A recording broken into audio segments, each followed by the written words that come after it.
acceptable to you if I open the show discussing our blood? To me, 100%. Anyone who doesn't like blood, skip forward a few seconds because I want to hear this. Okay, so I found out recently that I'm low on iron, which is oh no. the fun diagnosis that everybody's been trying to give me since I was but a wee small child. Yeah. I guess they were all right. Rowan, I mean this with so much love. Look at you, and you can tell you're low on iron. Our mutual friend Elise calls me her sickly Victorian child. Yes. So, but I do feel like I'm living up to the consumption chic, fainting couch life that I always wanted, which I am. I haven't fainted yet because Mama didn't raise no quitter. Guys, like, I need you all to know, I've watched Rowan, like, fight against everything inside of her not to faint before. Like, this girl, if it comes to passing out, won't do it. Like, that's not like, it's a joke that you're, you know, how Mama would do. You will not give in. Absolutely not. Why? I don't want to examine that too closely. No, we're going to skip past that one. And on the converse side, Tracy, what did you just tell me the other day about your possible blood diagnosis? My possible blood diagnosis is one of two things. Either I have my blood's too thick, or I have too blood. Thick with two C's. Or I have too much iron in my blood. And literally, I can't believe this. For both of the potential diagnoses, it doesn't matter because the solution is bloodletting. I have to go get blood drawn is essentially the solution, but I can't believe we found the only thing in medical history that bloodletting would work on. How many times on this podcast have you said leeches are not the answer, bloodletting is just malarkey? Yeah. Yeah, so many times I've said in history, all we want to do is bleed people about it and it never works. And then I come in, the universe looked at me and went, oh, bet? You really think it doesn't work? I feel so validated by our mutual blood diseases. I also had the absolutely insane thought one day whilst being utterly nauseous because it turns out taking iron is kind of hard on your stomach. It's really hard on your stomach. And I was like, you know what the solution is? We'll just find out what our blood types are. Okay, yeah, sure. And then I will acquire Tracy's blood and just swirl it up into my blood. That is the most I used to play elves in elementary school crap I've ever thought of. Is it bad that I genuinely had the same thought? What is your blood type? Do you know? I don't know. I do. You want to know why I know? This is Wait, the silliest. Sorry, are you about to tell people you know my blood type? Because that would be... No, not your blood type. Sorry, I don't know your blood type. I wish I did. I know my own blood type for two reasons. One, because my mother was a biology teacher and thinks it's really interesting. So she knew all of our blood types and then thought it was interesting because she would then go through and explain how her children's blood type can then explain her and my dad's blood type because... Anyway, she does pundit squares and all of that. Something alliels. Yeah, something pundit squares with, you know. But I know my blood type is A positive because I remember thinking I got an A plus in blood type. That's really dorky. But I remember. That's so cute and dorky, especially because I think now I would argue that maybe not so A plus work of your blood. No, my blood has not done A plus work unless the work is B thick, in which case. My blood type is B thick. All right, what are we here to do today, Rowan? Tracy, today you're about to reveal that you might not get an A plus in blood, but you certainly get an A plus in podcasting. Something transition. Hi, I'm Rowan Hall. And I'm Tracy Harrison. That was actually really good. Thank you. And this is Willing and Fable, the podcast that brings you original retellings and in-depth research on the history, mystery, and mythology that makes the world so fascinating. Each week, we research a topic from history or mythology, and then we write an original story to go along with that topic. So if you'd like to support the show, tell your friends about Willing and Fable, because we have a long library of stories for folks to enjoy, and we'd be so flattered for people to keep finding us. Or if you really like our show, you can go shop our cool merch. We work really hard on it. Our artist, Jamie Harrison, Tracy's sister, works really hard on it. You can head over to willingandfable.com/merch. You can find t-shirts that say, "We get it, you're goth," which is by and large, my favorite design. Ooh, favorite design. Favorite design's hard, but I think for me it might be Hot David. I wear my Hot David sweatshirt the second it is out of the wash and clean, and then I get very sad when it's no longer clean and must be washed again. How could I forget about Hot David? It sneaks in there. Ooh, sexy David. We're losing our minds. But hey, if you want to dress up in your favorite Willing and Fable clothes, willingandfable.com/merch. We would love to see you represent our show out in the wild. Another way you can support our show is by sitting down with a notebook or at your computer and begin writing the first sentence of that project you've always wanted to work on. Your loved ones will make space for you to create. Your friends will read all the drafts you're too nervous to share. And you'll have to try not to be your own worst critic. But we tried it, and look how far we've come. So take the leap, try your best, and no matter what you do, we're just glad to have you here. So in our last episode, we announced our hiatus, and we just wanted to update you all here again that we've been given the opportunity to work on some amazing, fun projects that we're really passionate about, which is work that has come directly from the existence of this podcast. And just remember, this isn't goodbye forever. It's just a goodbye for now, because we both love working on this show so much, and we want to keep bringing you episodes when we can. We just can't commit to any sort of regularly scheduled programming. So thank you to everyone, every last one of you that has supported us over the last 4 seasons. We can't wait to keep sharing stories with you all. On that note, we wanted to take this opportunity to kind of examine what we've learned over the last 4 seasons. We've had quite a lot of stories floating around in our noggins and really dig into what mythology is, why humans tell stories, what on earth we are doing here at all.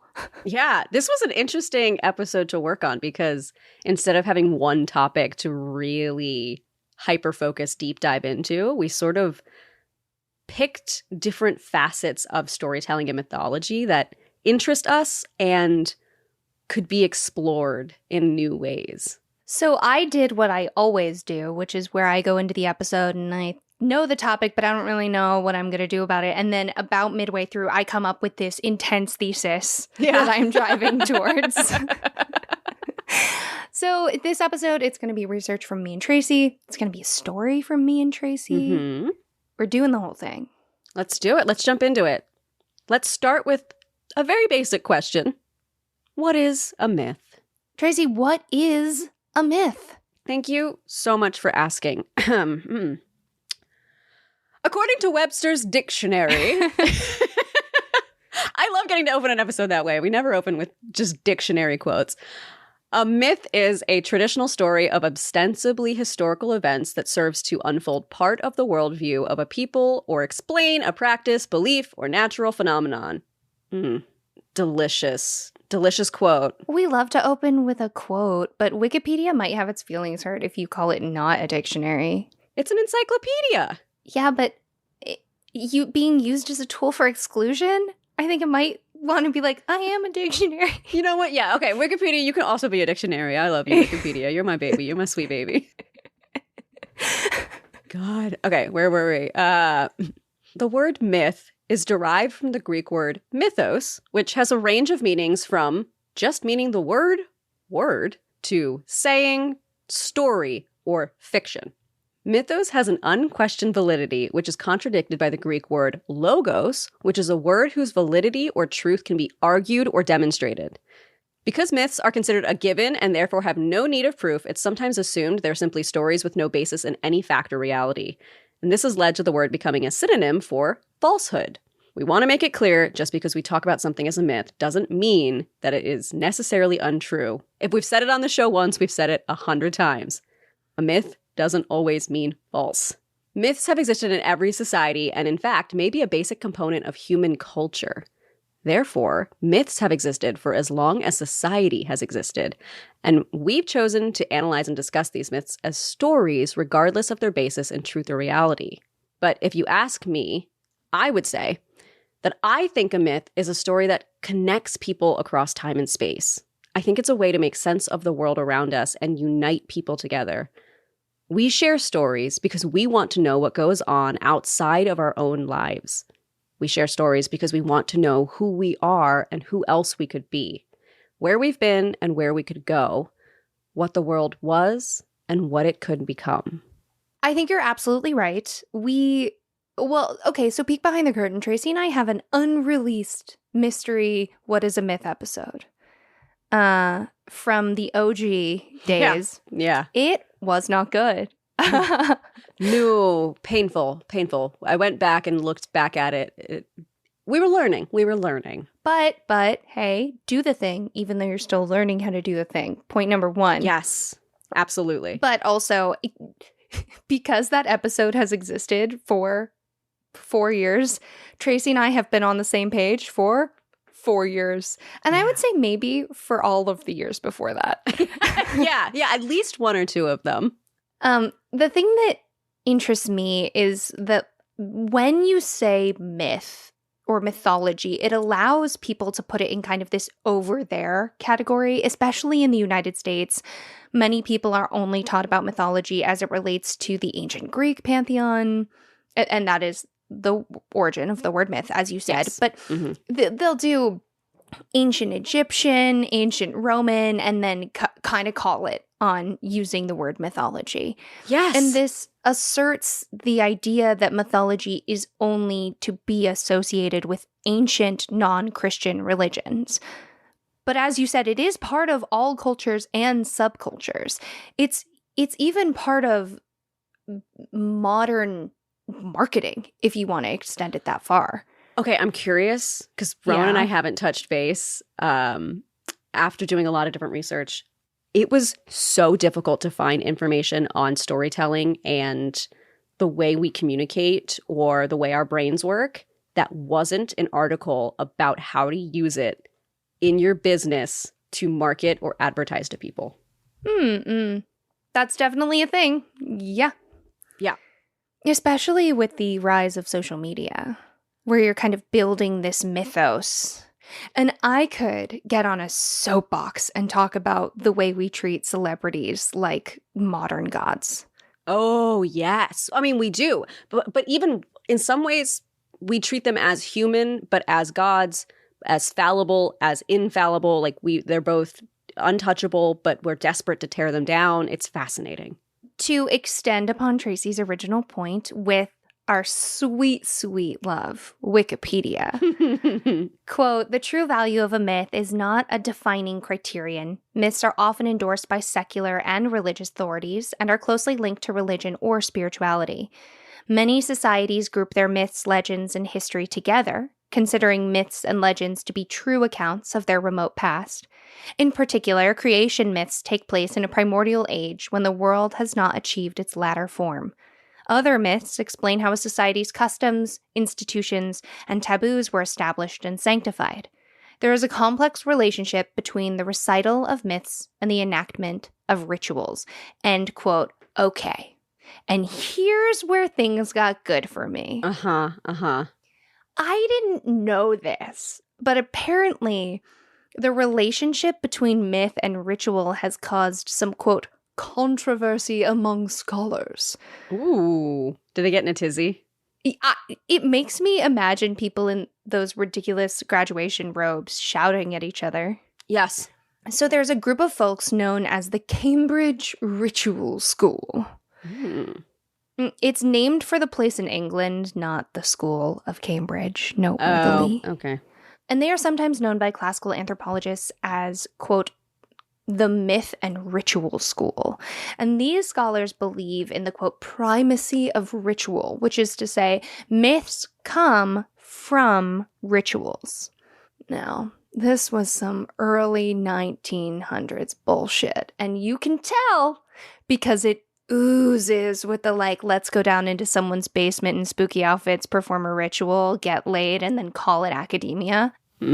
Also in the early 1900s, other folks said, but what if rituals are born from myths? And to all of them, Willing and Fable raises our dagger of nuance and says, what about both and what about neither? Yes! Because this just, like, it oozes white Western academia. Yeah. Yeah, it does. It really strongly does. English anthropologist Edward Burnett Taylor suggests that myth and ritual were related as science is to technology, with ritual being the practical application of mythological concepts, with myth often functioning as an attempt to explain the world, then being the precursor to science, which came about as humans evolved to be bigger, brighter, and better. And this is full. Before you worry that I loved that quote, this is full of so many ridiculous ideas. One is that science fills the same needs in humans that mythology does, which is patently untrue. Two, that early humans that engaged in mythology and ritual, just like modern humans do, didn't also utilize scientific advancements and technological applications, which is just a laughable concept. Look at agrarian societies rotating the crops. Look at, architecture throughout the early Middle Eastern cities that cooled buildings naturally. And look at the very first fire created by knocking two stones together. I regret to inform you, Mr. Edward Burnett Taylor, that's science. Yes. Yes, absolutely it is. And third, this line of thinking absolutely ignores Christianity and many other modern, broadly practiced religions that have flourished alongside humans' technological advancement. During Cleopatra's time, a ruler who likened herself to the goddess Isis, they had a version of automatic doors. Drinking the blood of Christ as grape juice on Easter Sunday is not any less ritual just because they call it monotheism and someone has an iPhone in their pocket while they do it. Just like the, albeit not so automatic, but definitely still door thing that was happening in ancient Egypt. Technology I think is fascinating. There was a Peruvian site where there's a lot of rings of each ring has areas for farming, and it goes down this large mountain or hill. And essentially each ring, as you go down, is slightly cooler and cooler and cooler and cooler. And it mimics the environment across the Andes so they can practice planting stuff in this test farm to figure out what grows best in what regions in their empire. I mean, people are brilliant.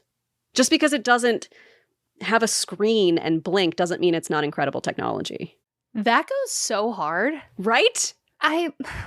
The way that I love agrarian science is not equivalent to the amount that I love engaging with plants. Beautiful way to say that. Weeding is not my activity. I don't know that it's anyone. Well, no, I shouldn't say that it's not anyone's activity. I'm sure there's someone out there who's like, that's my favorite thing. But I don't know that. I don't know. Do you have a green thumb? No, you don't. You very distinctly do not have a green thumb. I know. No. You still bring up the aloe plant I got you years ago. Oh my God. At the beginning of COVID, Tracy sent me these 2 aloe plants in the mail. I want everyone to know I sent them just so I could give her a guillotine plant stand. Like, that was really the funny part of it. The guillotine plant stand I still have. Do I have a single real plant to put it in? Absolutely not. Put a fake plant in there. Put a fake. I put it in a fake plant. Oh, perfect. What you really should do would be really funny is if you get like a fake Venus flytrap or even like a fake Audrey 2 from Little Shop of Horrors. I love that. I also got the ironfish you told me to buy. Yeah, for those who are low on iron, you can get this ironfish that you boil in water, and then you have iron-enriched water. The troubling supposition there is that I have any reason or desire to boil water ever. Well, I know, and which is why I sent it to you, and I said, please once a week boil a bunch of water and then pour that into your kettle that I know that you turn on remotely so you can have tea when you get home. Audacious. She knows me. So, yes, I think we who are listening can probably all agree that technology isn't more technology just because it lights up. Mm-hmm. And religion isn't more a religion just because it's avoiding taxes. Like, I just am really struggling with this. Yeah. Yeah. I also want to kind of assert the idea that mythology and ritual are also really closely linked with family and community. So ritual could also look like making cookies with your grandma every Sunday. That is a ritual that you partake in. Yes. And mythology, I think, in its smallest form, could also just be engaging with your imagination, telling your child a bedtime story, daydreaming. And I know that if we're talking about this in kind of an anthropological sense, I am extrapolating probably a little bit too far. But if we're talking about it in just a how can we make our daily lives better than just driving to work and waking up in the morning and going back to bed, it's really okay to make small things meaningful. Yes. I would say more than okay. I would say it's important. We need to take the time to, at least for me, I believe, find the beauty and the joy in small moments. And I'm curious how you feel about this, having traveled, as we do this podcast, even more than I had in the past. One of my favorite things about traveling the world now is collecting stories, and not just the history and the myth of the places we go, which I do, and I buy books and I talk to guides and I talk to people about it, but just looking at the people in the moments with me, the day-to-day that I'm experiencing, and talking to people who live totally different lives and collecting that, and that's been really interesting to see the way that I've been inclined towards that since we've been working on this show. Yeah, going to Ireland not long ago really made a case for how important language is. So because I spoke the same language as many of the people in Ireland, because English is one of the languages that they speak, I was able to just talk to random folks. Mm-hmm. And I will say overall, my experience was just everyone was very friendly. So I had the opportunity to not just say, oh, like, thank you for the change, but also talk to people. And I learned so much more that way. And I can't do that in every country that I visit. Mm-hmm. Not the least reason being that I'm not very good at languages. I'm so sadly. Yeah, I know. Same. And it's deeply unfortunate because I wish I could speak, many languages so you can talk to more kinds of people. But that just ties back to the idea of connection and the fact that that's what stories do, is they connect us together. But I have a question for you, Rowan. Have you ever thought about how stories affect our brains? Yes, I have, because I said, Tracy, I need you to find this out. And it's something that I was interested in, but this was genuinely, I think, the hardest part of this episode to research, because, the information out there is all about how to use storytelling to manipulate other people's brains to get them to buy your product. That's all the internet nowadays wants to talk about. I'm so sorry. This is why you had such a hard time, and I didn't mean to give you a hard thing, but I knew that you'd do a good job. I know. No, I really wanted to talk about it. This was great. So we're going to talk a little bit about neuroscience, so stay with me, but I think you're going to find this really interesting. So in really simple terms, when we think, there are cells in our brain called neurons, and they grow and change as we learn and grow and change. There are different types of neurons, but the one relevant to us today are called mirror neurons. So based on what I remember from college, mixed with mostly research from the NIH and neuroleadership, here's an overview of mirror neurons. Essentially, they respond to actions that we observe in others, and they fire in the same way as when we are actually recreating that action ourselves. So when you see someone doing something, these neurons fire as though you're doing it yourself. Wow. There's even a disorder where a person's mirror neurons can overfire, and they can physically feel what they see other people do, such as eating, drinking, etc. Invisibilia and NPR both have episodes on this topic. Invisibilia is called Entanglement, and NPR's is called Mirror Touch, if you're interested in learning more. You really, I think, buried the drama here, which is, what if you're watching a movie and people are shooting other people or getting shot? It's been a while since I've listened to those episodes in full, but if I'm remembering correctly, people with this disorder can't. Some of them, it's so extreme, they can't. It'll feel like they're getting shot. Oh, that's devastating. Yeah, it's fascinating. But the idea of mirror neurons is meant to teach you how to imitate, because as a child, that's how we learn and grow. When you look at children, you see them running around, copying everything the people around them do. That's their mirror neurons firing and learning. So it's an incredibly important part of early development. But it also lights up, surprise, surprise, when we tell stories. When we see or hear a story, the neurons in our brain fire in a process known as neural coupling, which is essentially mirroring. When we hear a story, our brains light up with activity, and then these networks are nurtured and solidified by feelings of anticipation of the story's resolution. And this involves the input of your brain's favorite form of candy, dopamine.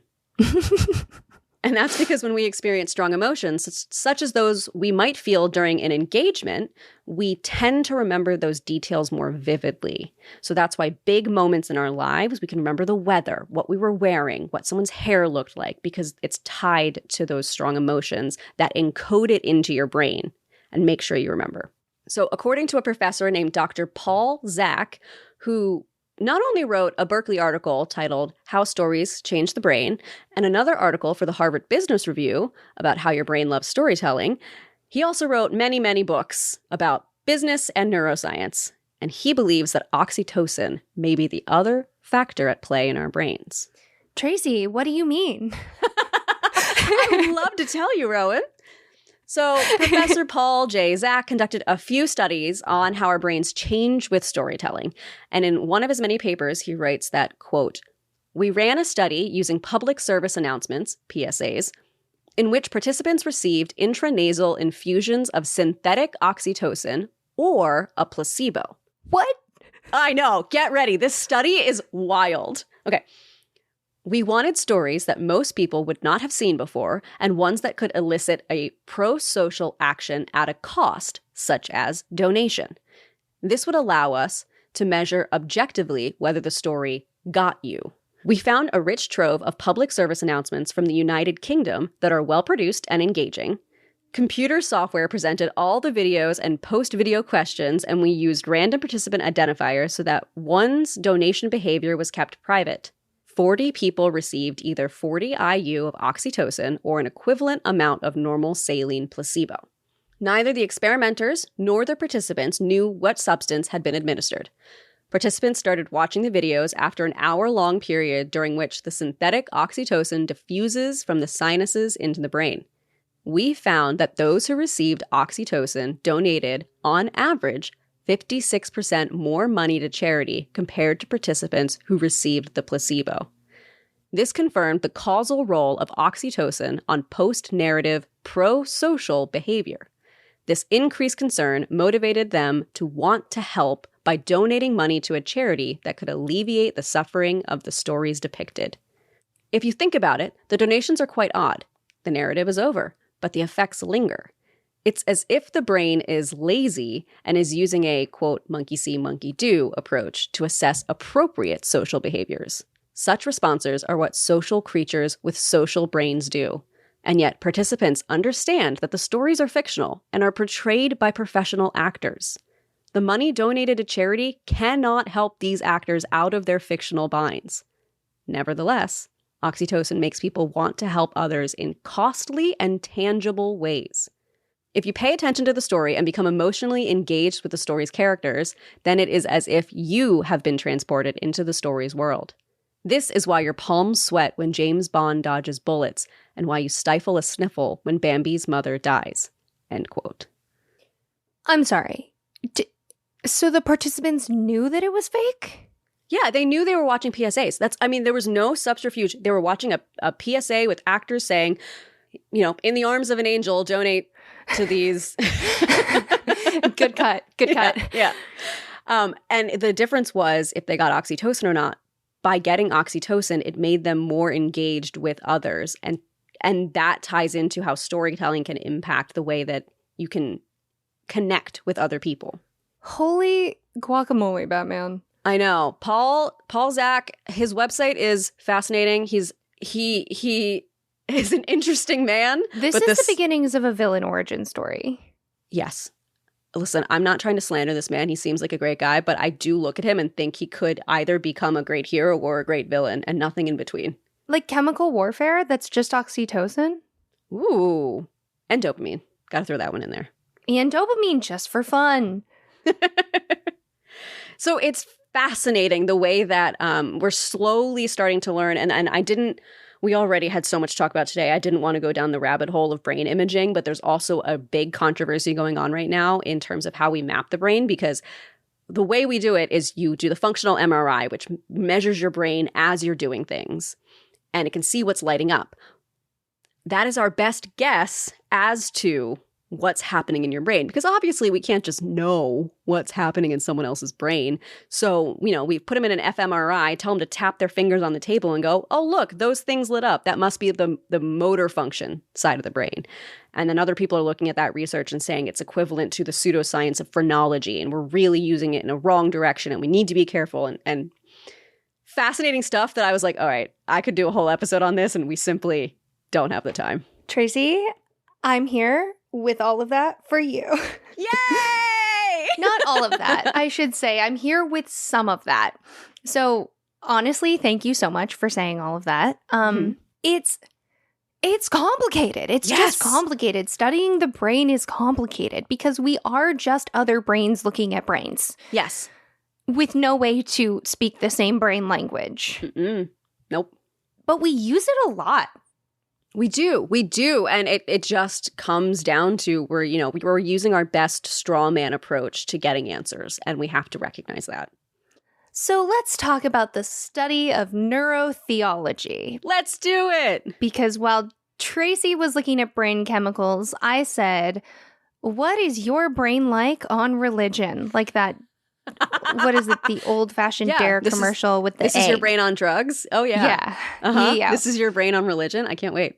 Because, religion is kind of the temple of mythology, right? Not all mythology exists in religion, but much of it does. Spirituality. And I would argue all religion does exist in the realm of mythology in terms of if you have a religion, it's because it's telling you something to believe in. And a story has to come along with that in order to have context as to what you are believing in. I would support that. All right, so neurotheology. Neurotheology, or neuroscience of theological belief. It's really hotly debated. Surprisingly, no one who engages in religion ever necessarily is willing to go, yes, 100% this science is true. Just like no scientist is able to look at religion and go, yes, this is a perfectly decipherable, consistent phenomenon from one person to the next. Also, the religious beliefs affecting the researchers is not the least relevant detail that's happening. Yeah.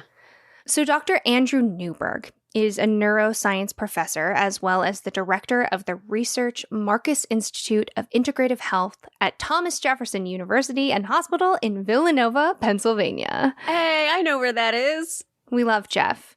And he studied the ways different religious practices affect the brain. He looked at praying Catholic nuns and meditating Buddhists and found that these similar practices increased activities in the frontal lobe. The frontal lobe, according to neuroscience, relates to future thinking, attention span, planning, and the construction of complex arguments. Now, whether or not we all truly believe that that portion of the brain is what is doing those things, it does make sense to say, yeah, okay, praying to God and meditating have similarly entwined goals, and methods. We could say, yeah, it's increasing your attention span. Yeah, patience is involved in this. Yes, we're thinking about the future. We're hoping for better. The nuns, who they cited as engaging more with language in their prayer. Oh, yeah. Versus the visualization of meditation, showed an increase in the activity of the subparietal lobes where language is processed. To quote the article, What Religion Does to Your Brain by Anna Sandu, writing for Medical News Today, quote, but other religious practices can have the opposite effect on the same brain areas. For instance, one of the most recent studies co-authored by Dr. Newberg shows that intense Islamic prayer, which has, as its most fundamental concept, the surrendering of oneself to God, reduces the activity in the prefrontal cortex and the frontal lobes connected with it, as well as the activity in the parietal lobes. The prefrontal cortex is traditionally thought to be involved in the executive control or willful behavior, as well as decision-making. So the researchers hypothesize it would make sense that a practice that centers on relinquishing control would result in decreased activity in this brain area. End quote. What do you think about all this? It's so interesting. So basically what it sounds like it's saying is that depending on the way that you worship, different areas of your brain light up and react. And the focus of your worship. So surrendering yourself to a god is going to look very different than even asking God for something or just meditating on the ideas of the universe or even just trying to clear your mind. We don't know what they were meditating about. I think it's fascinating. And it makes sense because each of those ways of interacting with someone or something feels, intangible, can't really quantify it, but it feels different. It feels different to come and be hoping that you're going to get something in return. Compare that feeling to the peace and tranquility of taking a moment to breathe and be present. I imagine I'm working on my meditation skills. Haven't got the mindfulness thing down yet. I promised a doctor that I would work on meditating. Me too. I promised my therapist. I'm so annoyed. I have never, ever heard of a man having to promise a medical practitioner that they would work on meditating to have medical treatment. I'm sorry. This was a MD? Yes. Oh. I know. Rowan and I have talked about this many times. We don't need to go into a rabbit hole on this podcast, but women get treated differently in the medical world, and we are told that it is just anxiety. And then we have to come back weeks later and prove that it wasn't. Here's the thing, though. Meditation is good for you. I know. In this case, that's on me. I think it's probably a good idea. All right, we'll be meditation buddies. We'll be mindfulness pals. I'm still, whichever wonderful listener got us addicted to Finch, by the way. I'm amazed. You guys, Rowan, consistently, every day. I hit or miss. I forget for a while. Because I use it to track my meds. So I put in smart. Take meds, and then instead of marking it off on paper or some different program, I tell the little Finch guy that I took it, and then it gives me sparkly rainbow stones that I can use to buy dumb little outfits for my, basically Neo pet. It's the best part of the outfits. They really knew what they were doing. Okay, anyway, so but your brain and storytelling. And never will be sponsored by Finch. No, not once. But get the app, it's great. Okay, so that's fine. That's all well and good. Nuns, meditation. Okay. Yeah. Here's where I get really excited about this. Dr. Jeff Anderson, PhD, from the University of Utah School of Medicine in Salt Lake City, Utah, examined the brains of 19 young Mormons in an MRI. Ooh. They asked participants to what degree they were, quote, feeling the spirit. And those who reported feeling it most showed the most activity in the bilateral nucleus accumbens and frontal, attentional, and ventromedial prefrontal cortical loci. Whew. Y'all, that meant almost nothing to me. So if you're like me, these are the pleasure and reward processing portions of the brain that also engage when we listen to music, do drugs, gamble, and have sex. Nice. Older studies seem to align with this information, linking engagement with spiritual practices with rising levels of serotonin and endorphins. What I'm hearing is that stories make us feel good even when they make us feel bad. I was going a totally different way with that, but let's go with yours.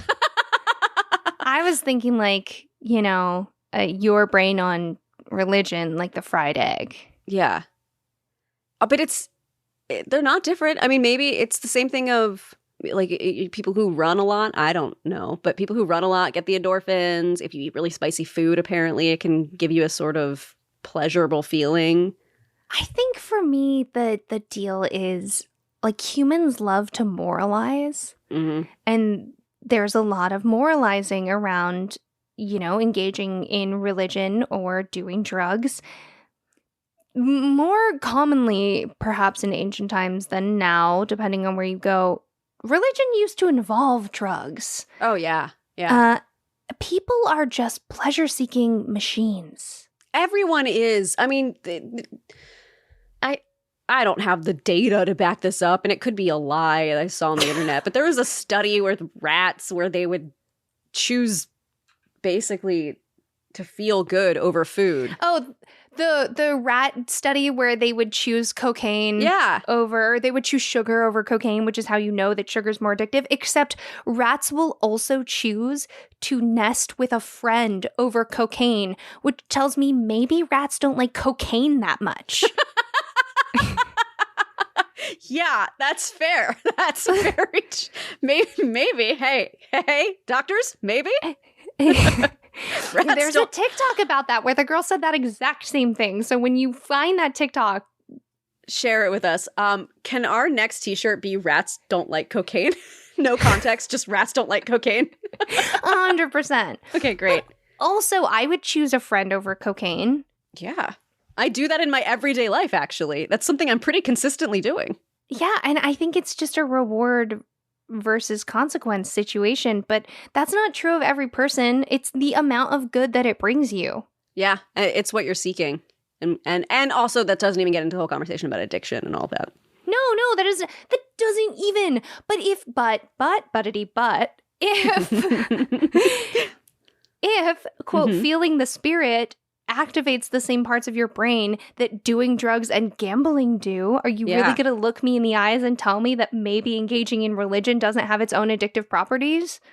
Ooh, I mean, it's, first of all, yes, 100% agree, 1,000 billion%, but then it also ties into just, I wish, maybe we'll come back and do a second part to this episode, because I want to do a whole thing on like mental health and storytelling and religion, because there's an actual subset of OCD that is specifically religious OCD. I'm so glad we both have fallen down that rabbit hole recently. It's, I could talk for hours about obsessive compulsive disorder and what it looks like and how it manifests, and the way that it's fascinating how our brains try to protect us while harming us, while hating us, while loving us. The thing that I feel like might be happening is someone on the other side of their speaker, their headphones, is going, "Hey, suckers, you're saying religion and mythology might be addictive. Look at yourself." Like, the call is coming from inside the house. And to that, I say yes. Yes. Correct. Absolutely. Yeah.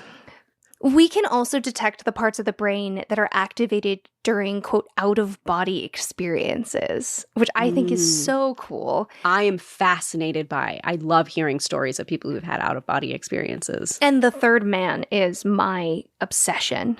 Ooh, yes. Okay, can you please quickly explain what that is to people who don't know? Yeah, the third man is when people are in life or death situations or very dangerous situations, and they say that a mysterious person helped them. So there are a lot of stories all over the internet, and sometimes it'll be like someone fell down the stairs and they were gonna surely break their neck, and they felt someone reach out and grab them by their shirt and pull them back. And when they turned around, there was no one there, but they felt a hand. So it's like that. Yeah. Or it could be, there's a famous story that I've read about someone who was in a car accident. They were pinned in the car up against a tree, and a teenager came by and he said, "Hey, I'm gonna help you, but you got to get out of the car." Shows them how to get out, and then the paramedics come and say, there was no one here. Yeah. And the person's like, "What? Then how did I get out of the car?" Like, "Well, we don't know, but you wouldn't have been able to get out of that car on your own." Yeah, there's so many stories like that. They're just so fascinating. And okay, we'll do another episode someday on out-of-body experiences, near-death experiences, all that phenomena. But for now... A lot of people call them guardian angels and things like that. So, in one study of Vietnam vets, those who'd sustained injuries to their dorsolateral prefrontal cortex reported more mystical experiences. Professor James Gordiano from Georgetown University Medical Center in Washington, D.C. explains, quote, "When activity in the networks of the superior parietal cortex, which is the region in the upper part of the parietal lobe, or our prefrontal cortex increases or decreases, our bodily boundaries change." That's fascinating. So as our brain is interacting in these ways, it can basically say your body is a different size or shape or whatever.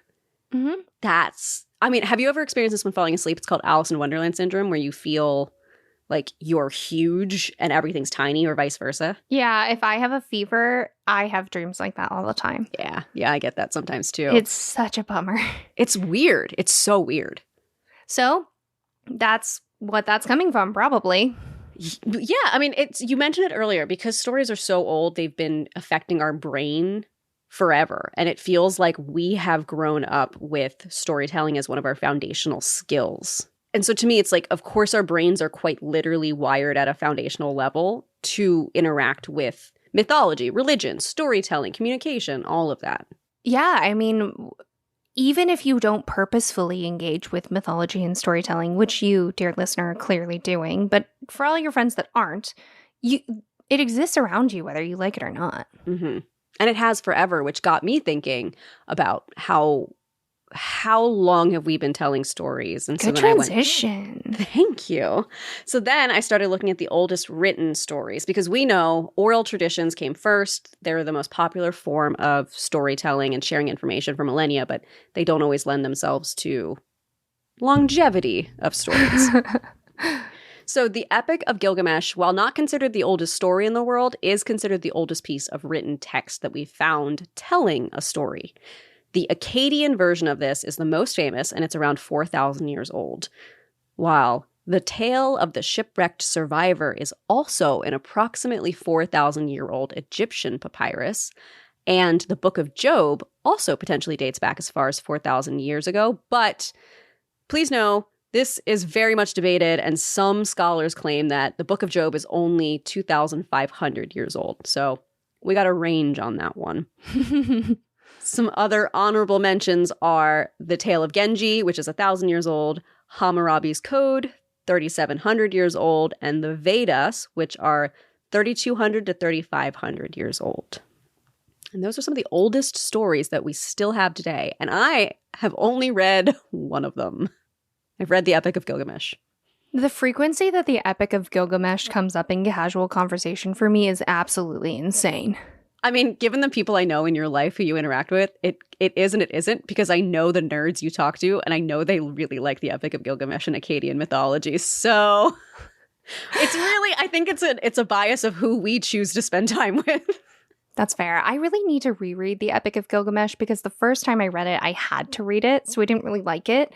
Yeah. Because it was like a school thing. And now I've read it in parts and really enjoyed it, but I haven't, sat down and done the whole thing. Yeah. I had a really good professor who made it exciting, so I was fortunate in that sense.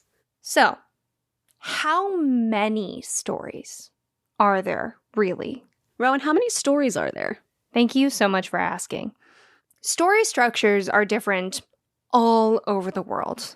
Mm-hmm. Americans are very familiar with 3-act structure thanks to the movies. 7-act structure isn't uncommon. Kisho Tenketsu is a 4-act structure that requires no conflict.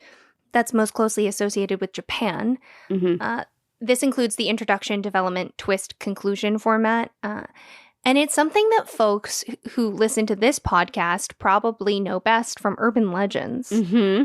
But the way that we approach stories and story structure in this episode is going to inherently be very Western. I just want to say that right off the bat. Yeah.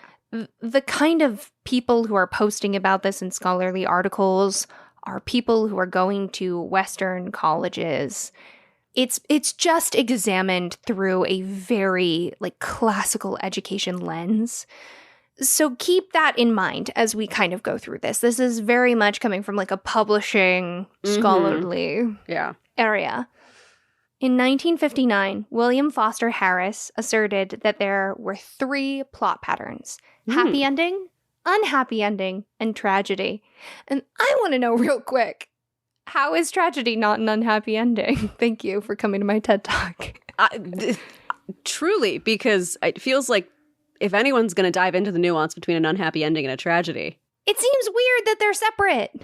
Maybe it's an unhappy ending is oh, the person didn't get what they wanted, and a tragedy is Hamlet, where everyone's dead. Okay, I can get down with that. It just seems like maybe there's a third one that's neither. Or Right. It's either happy, sad, or extra sad. Oh no, that feels so 2024. Those are your only options. You have 2 options for sad and only 1 for good. Yeah, ain't that just the way? What about extra happy? What about a story where everyone lives but like a lot? That's something that I would write. That's my category. Ew, can't relate. More popularly, and likely what many folks learned in grade school, Christopher Booker outlined 7 basic plots: Overcoming the Monster, Rags to Riches, The Quest, Voyage and Return, Rebirth, Comedy, and Tragedy. Richard Tobias claims that there are 20 master plots. And Georges Plotty says there are 36, so no one can agree. Yeah, it's just people keep adding. They're just ratcheting it up. It just slow down. But in 1965, Kurt Vonnegut submitted a thesis to the University of Chicago in which he outlined the idea that classic stories shared a basic, quote, shape. The university rejected his proposal, to which Vonnegut responded that it was likely turned down because, quote, it was so simple and looked like so much fun. He added that, quote, the apathy of the University of Chicago is repulsive to me. They can take a flying fuck at the moon. There's so many O's in that moon. He did, however, give a lecture on the topic years later that included graphs with images of plots plotted. I get to what the dear listeners couldn't experience was I got to watch the little cat's curl grin on Rowan's face just before the pun. I cannot apologize for that. Nor should you. Vonnegut said, there is no reason why the simple shapes of stories can't be fed into computers. They are beautiful shapes. And thus, inspired by Vonnegut's belief that Cinderella's plot charted out just like portions of the Old Testament. What? Huh? On July 8th, 2016, a team of researchers from the University of Vermont's Computational Story Lab published the academic paper, The Emotional Arcs of Stories Are Dominated by 6 Basic Shapes. While this study only includes English text in the public domain, it painted an interesting picture. Pulling 1,737 stories from Project Gutenberg, their program analyzed each text for emotional context. From there, the researchers announced that there are 6 core trajectories which form the building blocks of complex narratives. Do you want to know what the list is? I would love to. This is so interesting. So they took a bunch, over 1,737 stories from Project Gutenberg, analyzed them for their emotional content. Please continue. This is awesome. I need you to know that I was very excited about this, but I fully pulled it hoping that you would be excited about it. I'm like, here's a cookie. Delicious. Be my friend. So their list includes 6. Rags to Riches, Tragedy, Man in a Hole, which is charted as fall and then rise. Yeah. Fall in the hole, get out of the hole. Mm-hmm. Icarus, which is rise and then fall. Yep. Cinderella, rise, fall, rise again. Mm-hmm. And Oedipus, fall, rise, fall. Okay. All right. This makes sense. Yeah. The fall, rise, fall situation really helped me understand because when I saw the original list, I was like, okay, I get what Icarus is, but what are we saying Cinderella is? What are we saying? Like, where are the bounds of Oedipus? This is not a new conversation. Yeah. No, I'm not surprised. According to the article, 36 or 36, how many basic plots are there in all stories ever written by Alison Flood, which is where I got most of this information. Flood cites Aristotle's Poetics, written in 350 BC, which opens with the line, I propose to treat of poetry in itself and of its various kinds, noting the essential quality of each, to inquire into the structure of the plot as requisite to a good poem, into the number and nature of the parts of which a poem is composed, and similarly into whatever else falls within the same inquiry. Which sounds like a really pompous way to say I get to decide what is good poetry. Yeah, I was just trying to parse it out. I'm like, is he saying what I think he's saying? And he's just, yeah. He's saying I'll choose what poetry is. Thanks. Dudes for all of time have been trying to define what the rules are for good and bad writing. That is true. Yeah. And I want to be like, Rowan, that's sexist, but I'm not really sure that it is. I'm not sure it is. Well, I mean, think about it. It just comes down to if we've spent thousands of years trying to define what makes good storytelling, who has been in power for those thousands of years telling many of the stories. You know, the unofficial storytelling, the gossips, the whispers, those don't have the same sets of rules because they came about organically. I do want to say on a micro level, I am an insufferable critic of people's writing. So I hear the hypocrisy, but I also try not to believe that my taste is the definitive of what all taste is. I know for a fact my taste is not definitive, and there are many things that I have been exceedingly passionate about that people would say, oh, should I check that out? And I go, oh, most definitely not. Absolutely not. No.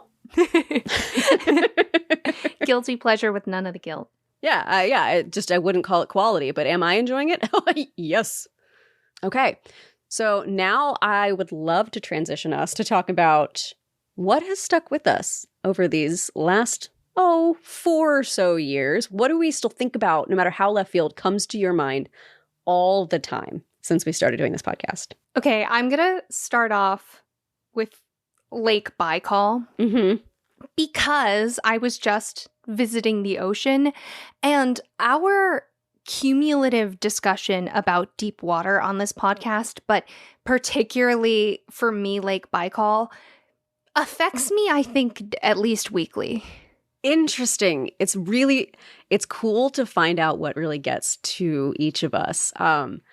Because I can put away my thoughts about Lake Baikal because I'm not constantly surrounded by ocean. But, the second, now I'm thinking about it, and it's so, that you guys, that lake is so deep, and something lives in there, you know? I mean, it's gotta be. It's something lives in there, and it doesn't even have to be a big something. Little somethings would be equally spooky. I would fight an alien before I fight whatever would live at the bottom of Lake Baikal. And I know that makes no sense, but it is how I feel. Like, my animal brain turns on, and I just feel this dread. Yeah. Don't get me wrong. If it was, I would go out on the ice. If I happened to be at Lake Baikal, I would absolutely walk out into the middle of the ice and reckon with my own mortality. I was gonna say, just because you and I are scared of the ocean doesn't mean we're not going to do the dumb stuff like walk onto ice or go explore crazy ocean things. It just means we're going to be saying that there's definitely a Kraken involved. 100%. Okay. What's one for you? I think for me, I think about Lysistrata constantly because so much came from that episode.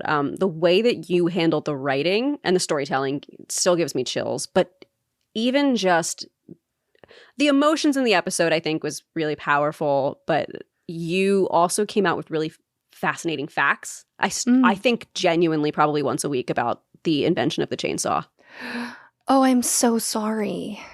I mean, not even in a way that it really hurts me. Just it's fascinating. And I feel the same way about your Medusa episode, which wasn't even intended to be its own solo episode. And you came out and you're like, actually, I'm really passionate about this and I know so much about this and I have a lot of things to say. And we turned it into this, I think, one of our best episodes of all time. And for that to not have been one that you really planned to be as big as it was shows how impactful that story is. And I think about that one a lot. Thank you. Yeah. If anyone needs good birth control, that Lysistrata episode hits different. It's a good episode, you guys. It's a good one. It's a dark one. It's a good one. Can I do a silly little one, but then I have a legit one? Yeah. Anytime I'm walking around anywhere in the dark, I think of brownies and the little slappy feet and scurrying. And like big blinky eyes in the dark. Yeah. I should have lumped that in with my fears of Lake Baikal, but I also feel like you have this quiet respect for brownies too. Oh, 100%. Yeah. But this makes me realize how much our podcast has made mythology a daily presence.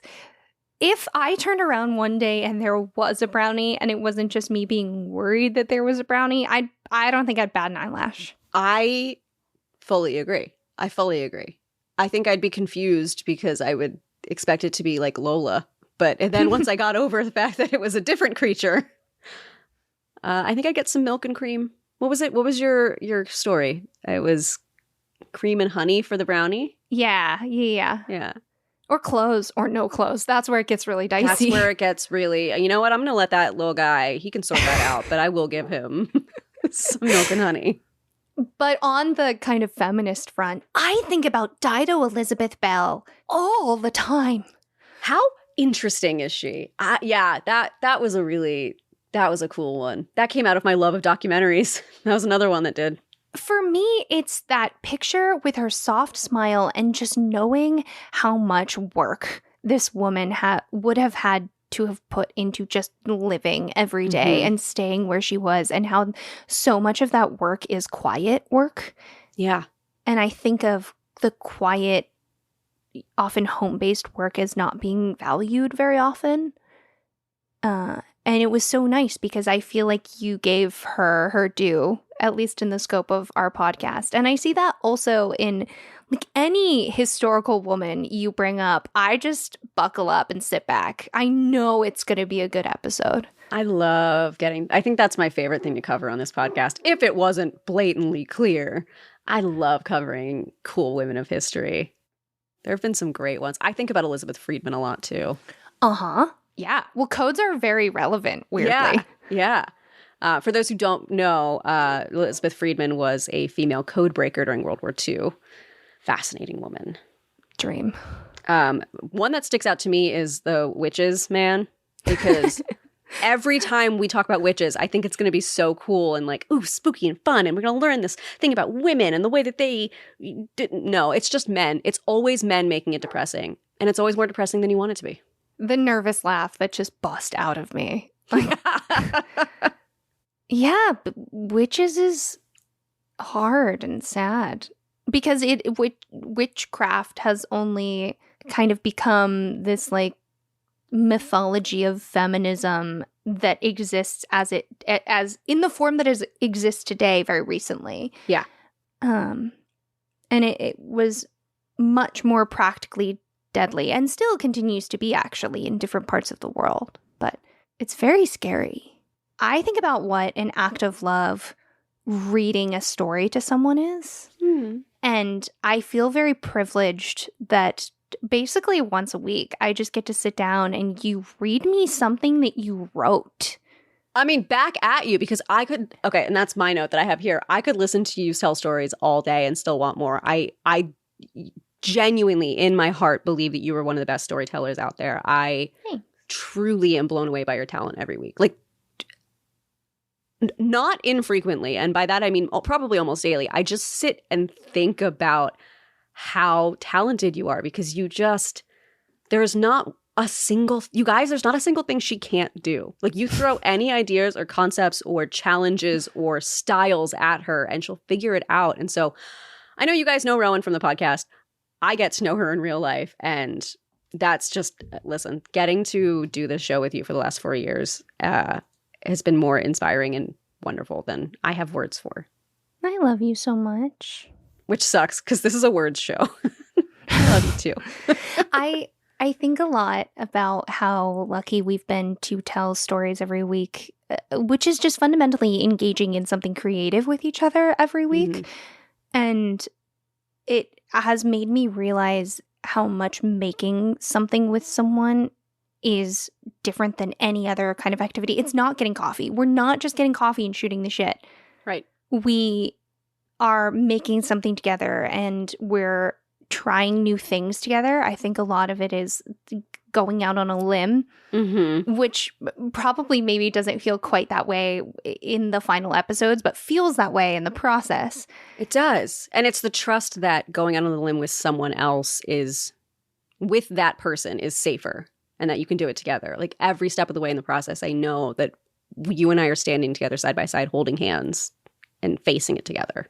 And I think that I need to look for this in other aspects of my life, because my relationship with you is so much deeper that I notice its difference. Mm-hmm. And I think maybe it comes down to just creating things with people or trying new things. Well, something that, not to wax poetic about it for too long, but something that I have noticed as I work with other people that aren't you and just in my life, there is a real baseline of trust that has to be between people when you're being creative together, because you have to get past the fear that the other person doesn't think you're talented enough. At least for me, it's something that I need to get past, worrying, is this 100%. Good enough? Is this correct? Is this correct? Is this gonna sound stupid? The whole fuck it up buttercup, that idea.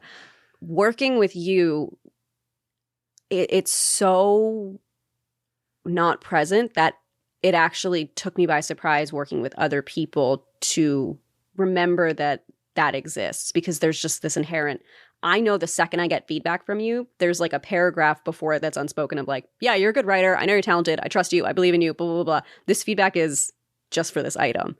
And it takes bravery to work with people and to trust them and to trust that you can partner together and still come out believing in each other's talent, because not everyone can do that, and it's scary. It is really scary to collaborate, and I hate to say it, but like, it's just not that scary anymore for us. It's no, just for us, not. It's not. Like, it's just frankly, it's a relief, because I when I get notes from you, I know what they mean. When you throw out an idea, I know how to riff on it, and we get excited, and I never feel protective of an idea. If I have an idea and you get really lit up about it, I'm like, please take it. It's all yours. Like, there's just a joy of creating together that I have not always found. Yeah, it makes me wonder if there's a version of this available to people kind of in everyday ways that don't require making a podcast, that are collaborating and making things and being in service of other people, that allows for that kind of close connection, but isn't writing. Right. And yeah, I've been trying to make an effort to be the friend that drives people to the airport, because I learned recently that it's basically just quality time where you get to talk with someone. Yeah. And then you get to be like a good thing that sets them off on a trip or brings them back. And also, I'm not much of a cook, but I wonder if like cooking with someone, you're participating, you're getting in the trenches together. If it's good, it's good. And if it's bad, you did it together. Yeah. Kind of all those different things. So I'm on a domestic quest. Yeah. You know what another good one of those is TTRPGs. It's a great way to break down that fear of looking silly in front of your friends and being creative together. Was it TTRPGs all along? Was it TTRPGs all along?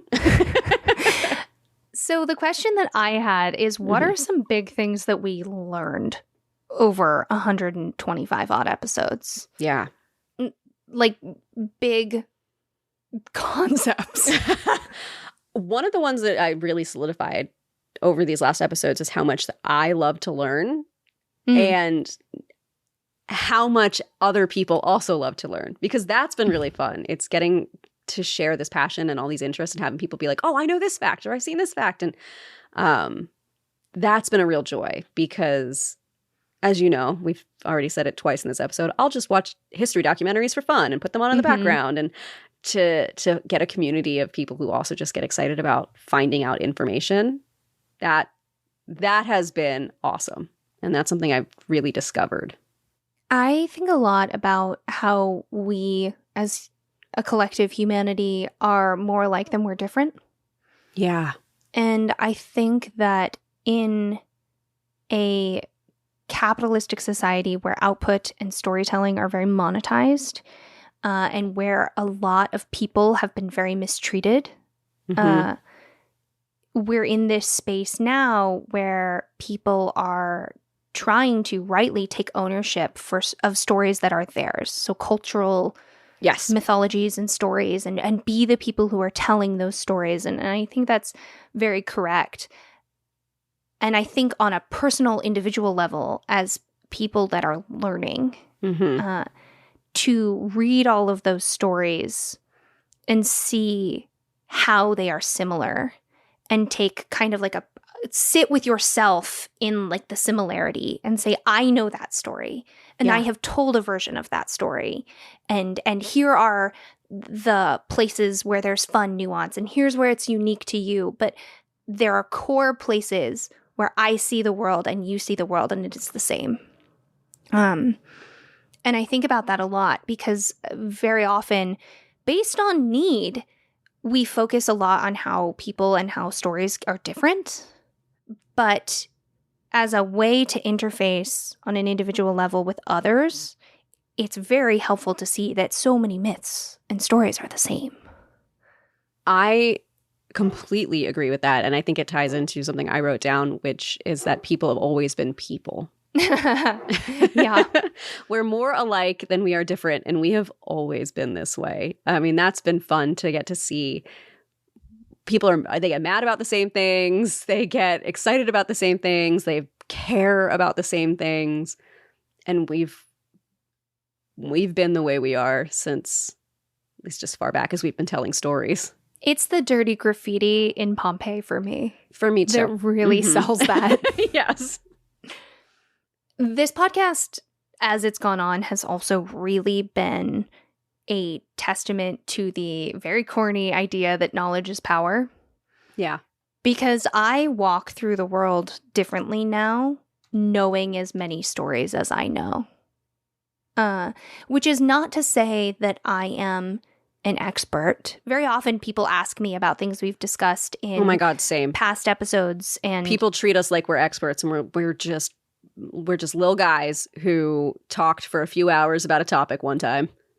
Yeah, and it's not about quoting every little detail, and I'm often surprised by the things that I do remember and the things I need to look up. But one, having done all these episodes, I know how to find information much better. Yeah. I have context for the information that I do find. I think a lot of learning is not remembering the individual facts, but having context for every new thing you uncover. That is the perfect way to put it. And even though I don't necessarily remember every little detail of every story, because of the episodes those stories have been in me, I have internalized them. And I approach things fundamentally differently now than I did before we started this show. I do too, but in a way that I've noticed is very joyful and curious. Mm-hmm. And I'm excited to explore. I find myself hunting for books at the thrift store about myths, or when I'm traveling, finding stories, or writing down a cool fact I saw online. And so the other thing I had written down was that there are just more amazing stories in this world than there are stars in the sky. And I had a brief moment when we first started the podcast of, oh no, what if we run out of topics to talk about? As if that's possible in this. I remember us both being there. Yeah. And it's laughable now, but it's so cool to learn what you don't know and then get to keep learning more. And we've got a lot of really cool people who've also been sharing information with us and helping us as learn and grow too. A friend shared information from their therapist with me, as we all do. Mm-hmm. And the therapist was basically saying that the solution to so many conflicts is approaching the other person with curiosity. Yes. And having the opportunity to get curious about something that could not have gone badly, right? Like if we got curious and then it didn't work out, it's just something on the internet. We're just going to keep at our lives. Mm-hmm. Having that opportunity and having it go well was a really good lesson, because now that curiosity, because it went so well once for something so big, any time that curiosity is met negatively, like you can't shake that. I know curiosity is the solution now. You cannot shake that out of me, no matter how mad someone gets at how curious I am. It's curiosity solves. gosh darn nearly anything, right? Like, it does. I think the flip side of that is stories are often framed as this thing that tells us about the world, but I think very often stories shape the world. The world exists in our perception of it, and when you have been told something for a very long time, that's sort of what it becomes for you. So in stories, we have a really beautiful opportunity to make things better. That's been kind of an interesting journey. Stories are how we define winners of a war or a conflict. Stories are how we say who's good, who's bad, who should we trust, who should we elect, who should we ostracize. To imply that everything we do isn't in some ways about storytelling is misguided, because at the end of the day, that is the way that we define history. History, mystery, and mythology. All three of them. So my following question was, why do humans tell stories? Mm-hmm. In my research for this section, I wanted to have some very scientific answer for why humans tell stories, because I thought that it was the only way to validate my point that stories are important. But then I found this really, really good guest essay published by the New York Times called The Big Question: Why Do We Tell Stories? And in it, storytellers who work in a wide variety of mediums discuss, quote, the purpose and validity of storytelling in our lives.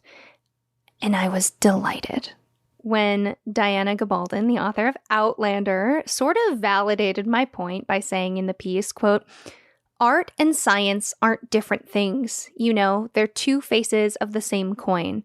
And what makes a good writer, or any other sort of artist, is the same thing that makes a good scientist: the ability to perceive patterns within what looks like chaos. Patterns are the logic of both the material and the spiritual worlds. Stories are how we make ourselves whole. End quote. Oh, I do love that. Right? Well, you also love Outlander. I do. I disagree with the author on certain opinions she has around fan fiction and the way that stories belong to people, but I think she's a very talented writer. Yeah, it's a good quote. So I pulled another quote for you, Tracy. Ooh, I okay. thought you would like it. It's Dr. Michelle Thaler, astronomer and science communicator who works for NASA, said something in the piece, and I felt like it was women in STEM poetry. Ooh, okay. For you. Quote, I like to think that the universe is a story that exists from start to finish, all at once. The page has fallen open to this moment you're experiencing now, but all other pages still exist.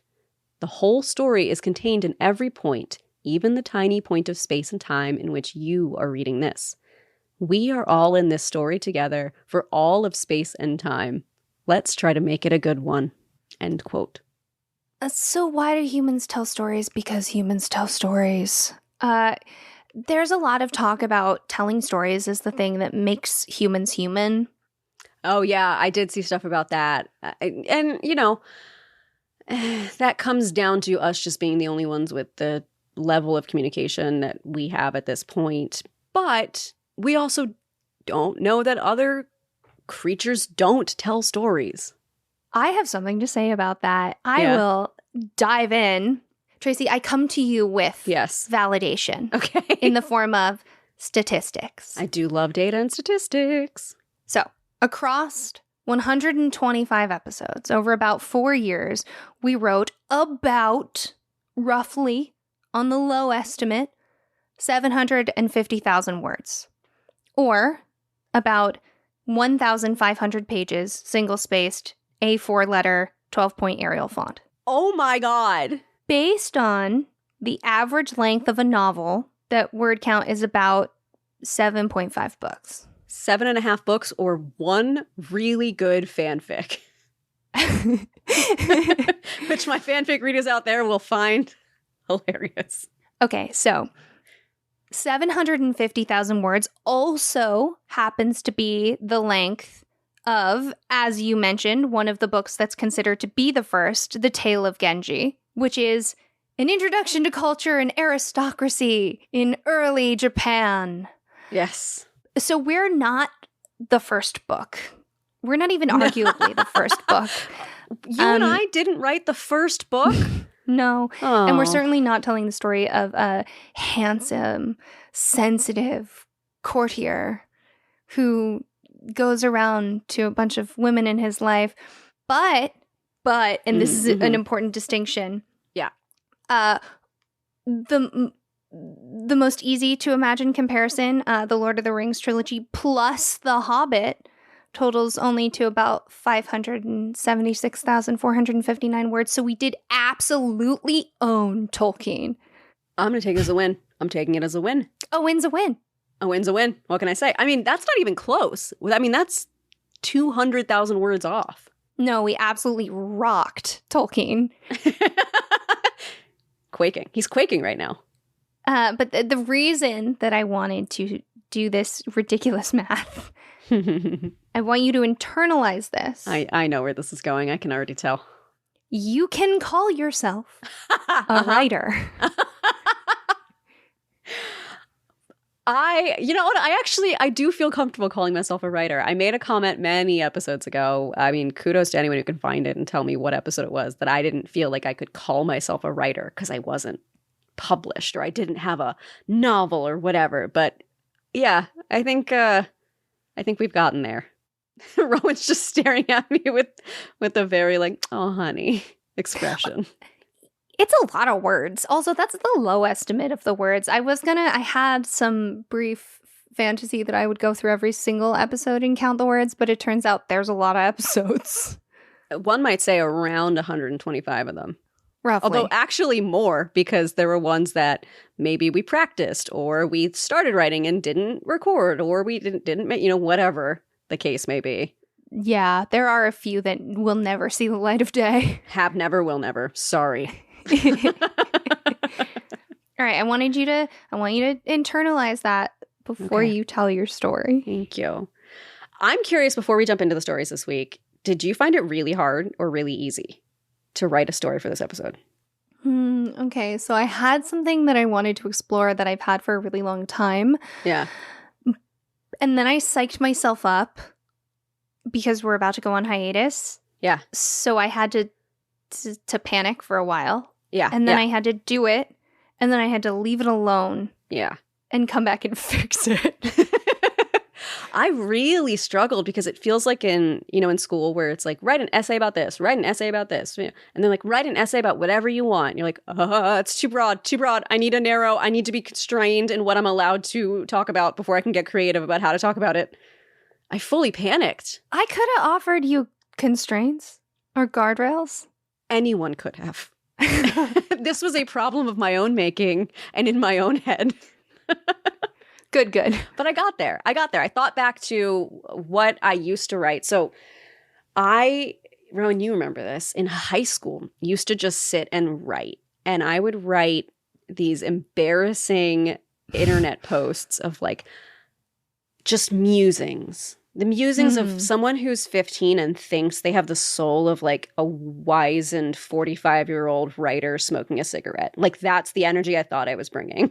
I found my high school Tumblr, my poetry Tumblr. That is the thing that I'm referencing. Yeah, I found an old Tumblr. And so, but that was cool because it started the creativity flowing. And what I ended up writing is in no way similar to that old writing, but it's inspired by some of the things that I saw that I used to talk about. So it ended up being a cool exercise. And with all of that said. Okay. I'm going to picture you. Mm-hmm. Skin slightly less glowy. Hair slightly less shiny. Uh-huh. Mm-hmm. Clothing a little bit less fashionable.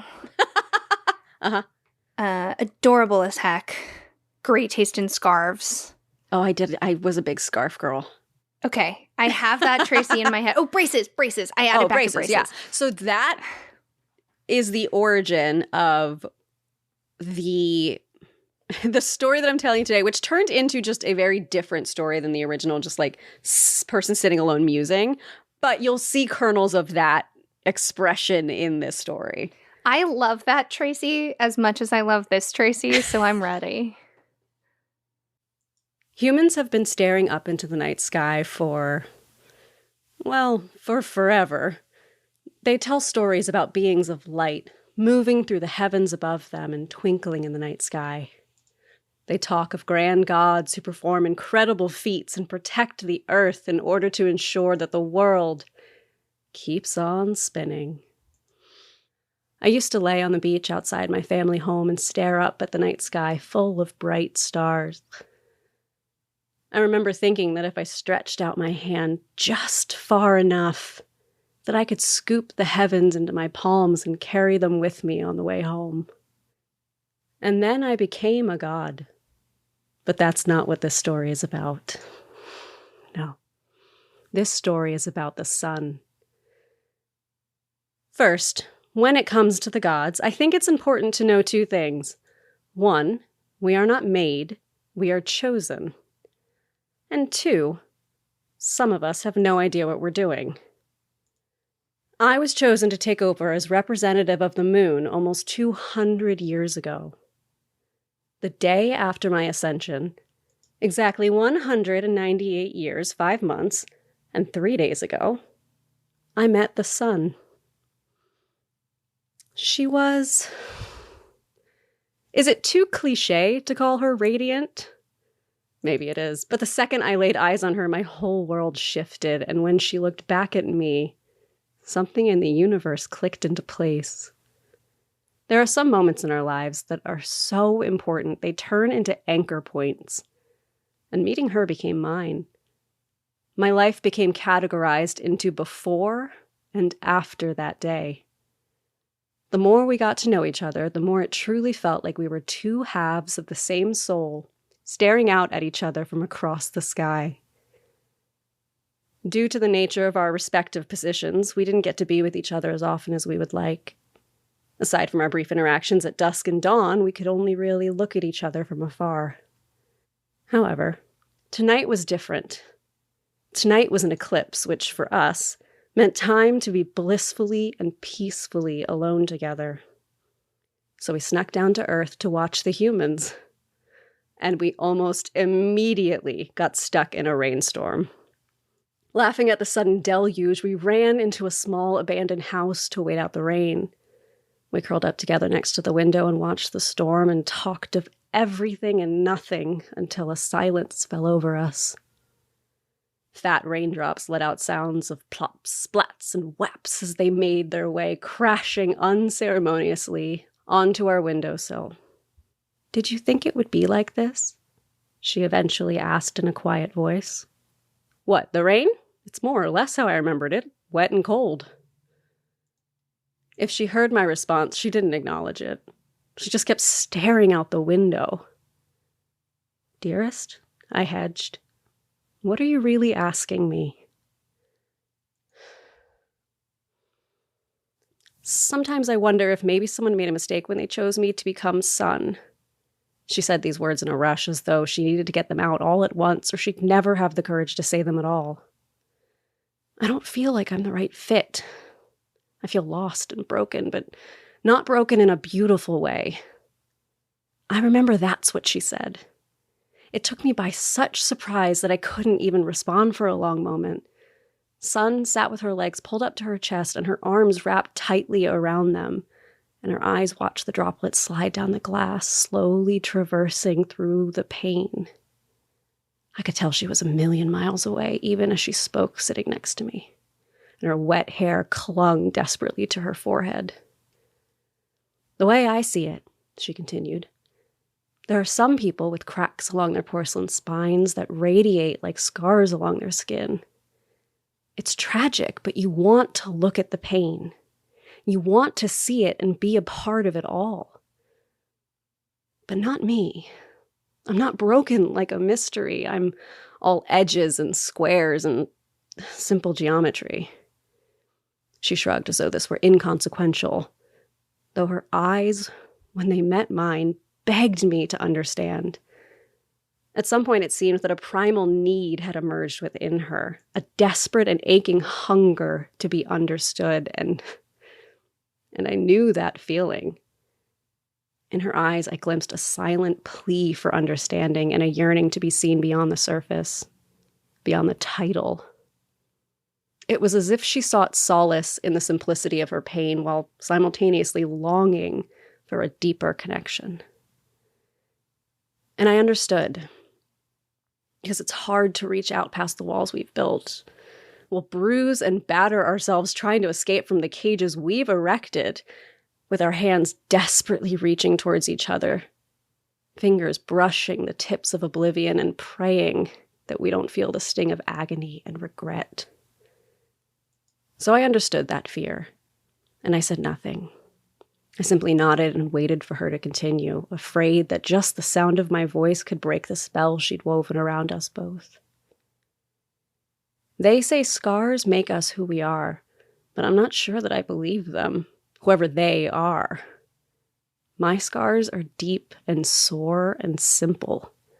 But it's not the kind of pain that someone wants to hold and kiss and heal. There's no mystery to me. I'm not a puzzle to ponder over and enjoy. And instead, I think I'm more like the missing puzzle piece under the couch. I sit by on the sidelines and I watch everyone else fall into place. I'm not shattered like a crystal shining in the light or broken like a ceramic vase. Instead, I'm the plant falling out and the dirt scattered across the floor. Helpless and messy. Just a nuisance, not a beauty. People only want pain when it's packaged up all pretty, because it's only heroic to save the damsel. No one thinks twice about the sidekick. I let out a shocked laugh. Is that what you are? There was more mirth in my voice than I'd intended, but leave it to a goddess. No, leave it to this goddess to decide she's unworthy. She was the sun incarnate, and she felt as though she were only a spectator to the world. Leave it to her to wax poetic about her flaws, as though any of us gods were truly perfect. And if she was unworthy, well, I couldn't say what that meant for the rest of us, because I'd simply never met a soul more worthy in my existence. She looked up at me in surprise when I laughed, as though she'd forgotten I was even there, which might have been true. She could get lost in her own mind for hours, even days on end. Is it so bad? She asked with a voice as soft as a flower petal. I worry at times I'm not even the protagonist of my own life story. Sometimes I think I was just put here to shine for everyone else. If I smile and shine bright, then everyone else is happy, but if I falter, even for a moment... She paused again, and I let the silence stretch out between us. Her words were only punctuated by the tap, tap, tap of the rain on the window, constant and yet irregular in its rhythm. Where did all of this come from? I tried to keep my voice gentle and encouraging, and she shrugged again, though this time it was barely more than her shoulders twitching towards her ears. She replied in a soft voice, I'm not sure. I think it's the rain and the night. It just makes me kind of melancholy, you know? I did know, at least in theory, but I didn't feel it in the same way as her. I felt things differently than she did. I didn't feel an overwhelming ache at the sight of the rain. It drew out no pain or sorrow in me, just a sense of calm. The air was clean and clear after a storm in a way that sunshine could never create. But she was a being who thrived in the light, so a storm like this could rage inside of her very bones and rattle the foundations upon which she sat. I wanted to shield her. I wanted to part the clouds and scoop out the sunshine and hand it to her on a golden platter and say, please, please smile again. It is the only thing in this world that brings me joy. My lovely goddess, my beautiful queen, my weeping heart.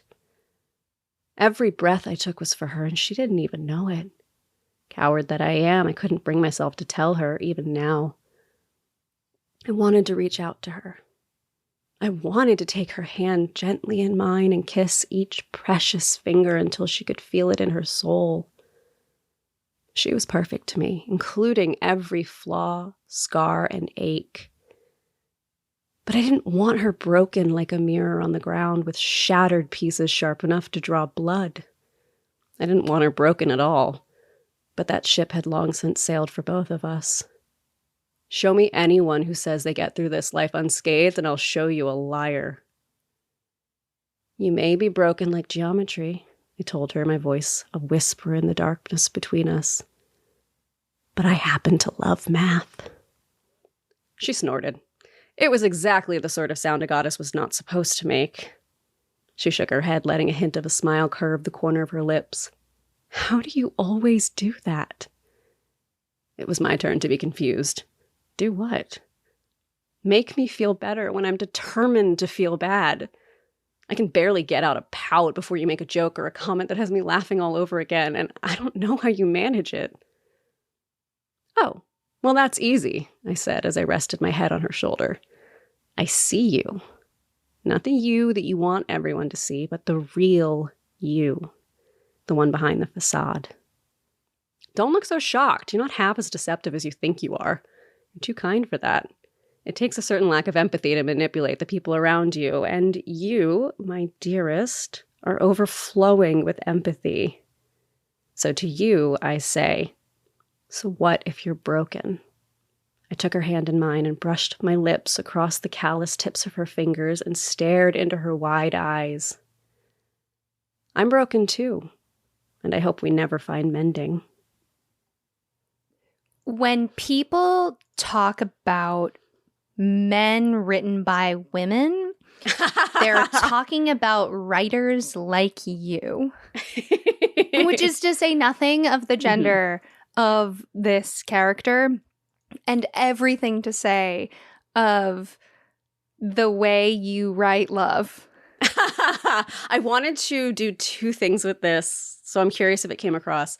I wanted to just really touch on that feeling of yearning and longing. You know, like the whole thing of like Hosier knows how to yearn, like that vibe of just wanting. And then there was something really interesting to me about writing a character that is quite literally the sun having self-doubt.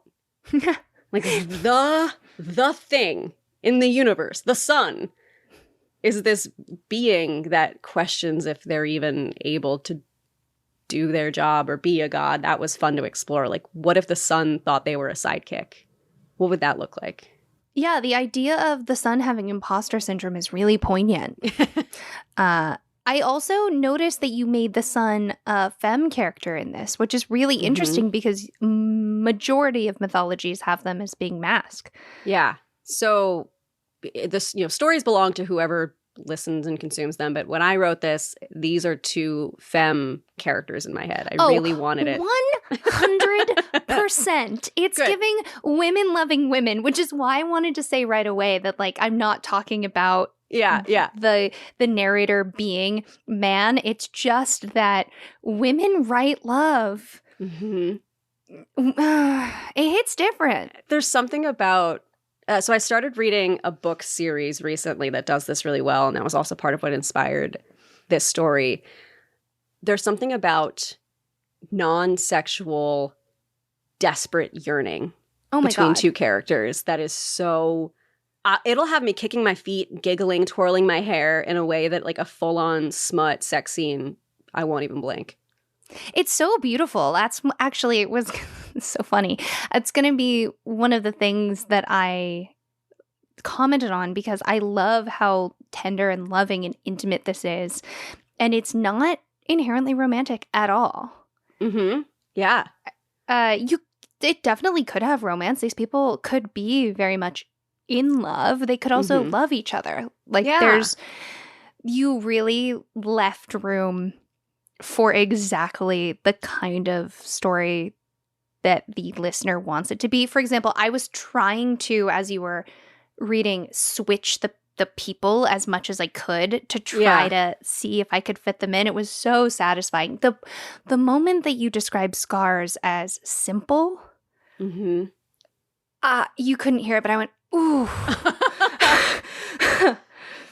Yeah, because there's something So it's. I like that you touched on the scar part. The scar is the part that came from that kernel of old writing because it's Tumblr all the way down, all the way through the porcelain, the scars along their porcelain spines. That was the line. But there's something to me that I look around, and I think as a society we have this fascination with pain and with the beauty of pain and tragedy among other people.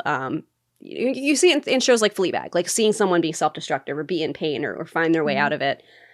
And so I wanted to explore that, but from the perspective of someone who is so convinced that they have the least sexy pain of anyone. Like it's, you can see that other people are getting comforted and other people are being praised for the way that they're in agony, and you're just hurting. And all you have is just hurt. It's not pretty, it just sucks. And I wanted that feeling. Real pain is so humbling. Yes. And unsexy. Yes. And gosh, if anyone has experienced real devastation and still remains sexy, what is it what you said? Show me someone who makes it through life unscathed and I'll show you a liar. Mm-hmm. I love to love them. I want to know the rest. I think you owe us a romance novel. Honestly, by the end of writing this, I was like, uh-oh, is this my next novel? Is this what's going to happen? Is this what I'm going to write? Here we go. Uh-oh. Uh-oh. Okay, but now it's your turn, and I see the title here, which is so good. Can I say it? Yeah. Okay, it says, Do Electric Sheep Dream of Androids, which for anyone who doesn't know is a reference to Do Androids Dream of Electric Sheep, which is AKA the book that inspired Blade Runner. The book that inspired Blade Runner. So I have been, for a long time, been fascinated by technology and mythology meeting, which is, you see now, back at the beginning of the episode, why I was drawn down that path. Recently, I was absolutely floored to learn about the societal structure of ants. Okay. So on the YouTube channel Wakokomo Wildlife, they put up a video 7 years ago, and I'm late to the party, and it's called Secret Megalopolis of Ants Uncovered. Truly a wonder of the world! Exclamation point. Okay. And I guess TikTok found this video and then gave it to me. Yeah. So Professor Luis Forti led a team to uncover a cleaner picture of what an ant colony in a cattle field in Brazil looked like. Over the course of 3 days, scientists filled the colony with 10 tons of cement. Apparently, the ants had abandoned it, so no mass bug murder.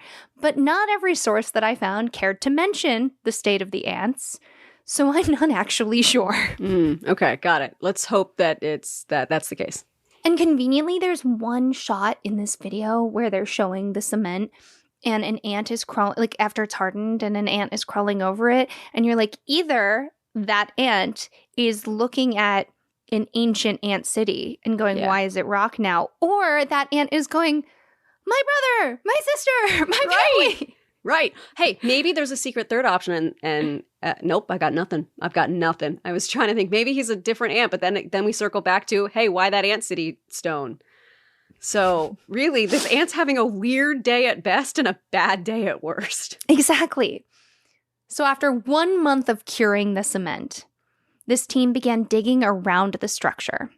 The structure covered 50 square meters and went 8 meters underground. The video says of the structure, quote, "The paths branch and lead to many fungus gardens and rubbish pits. The tunnels are designed to ensure good ventilation and provide the shortest transport routes. Everything looks like it has been designed by an architect, but of course, that is not true. This colossal and complex city was created by the collective will of the ant colony, the superorganism.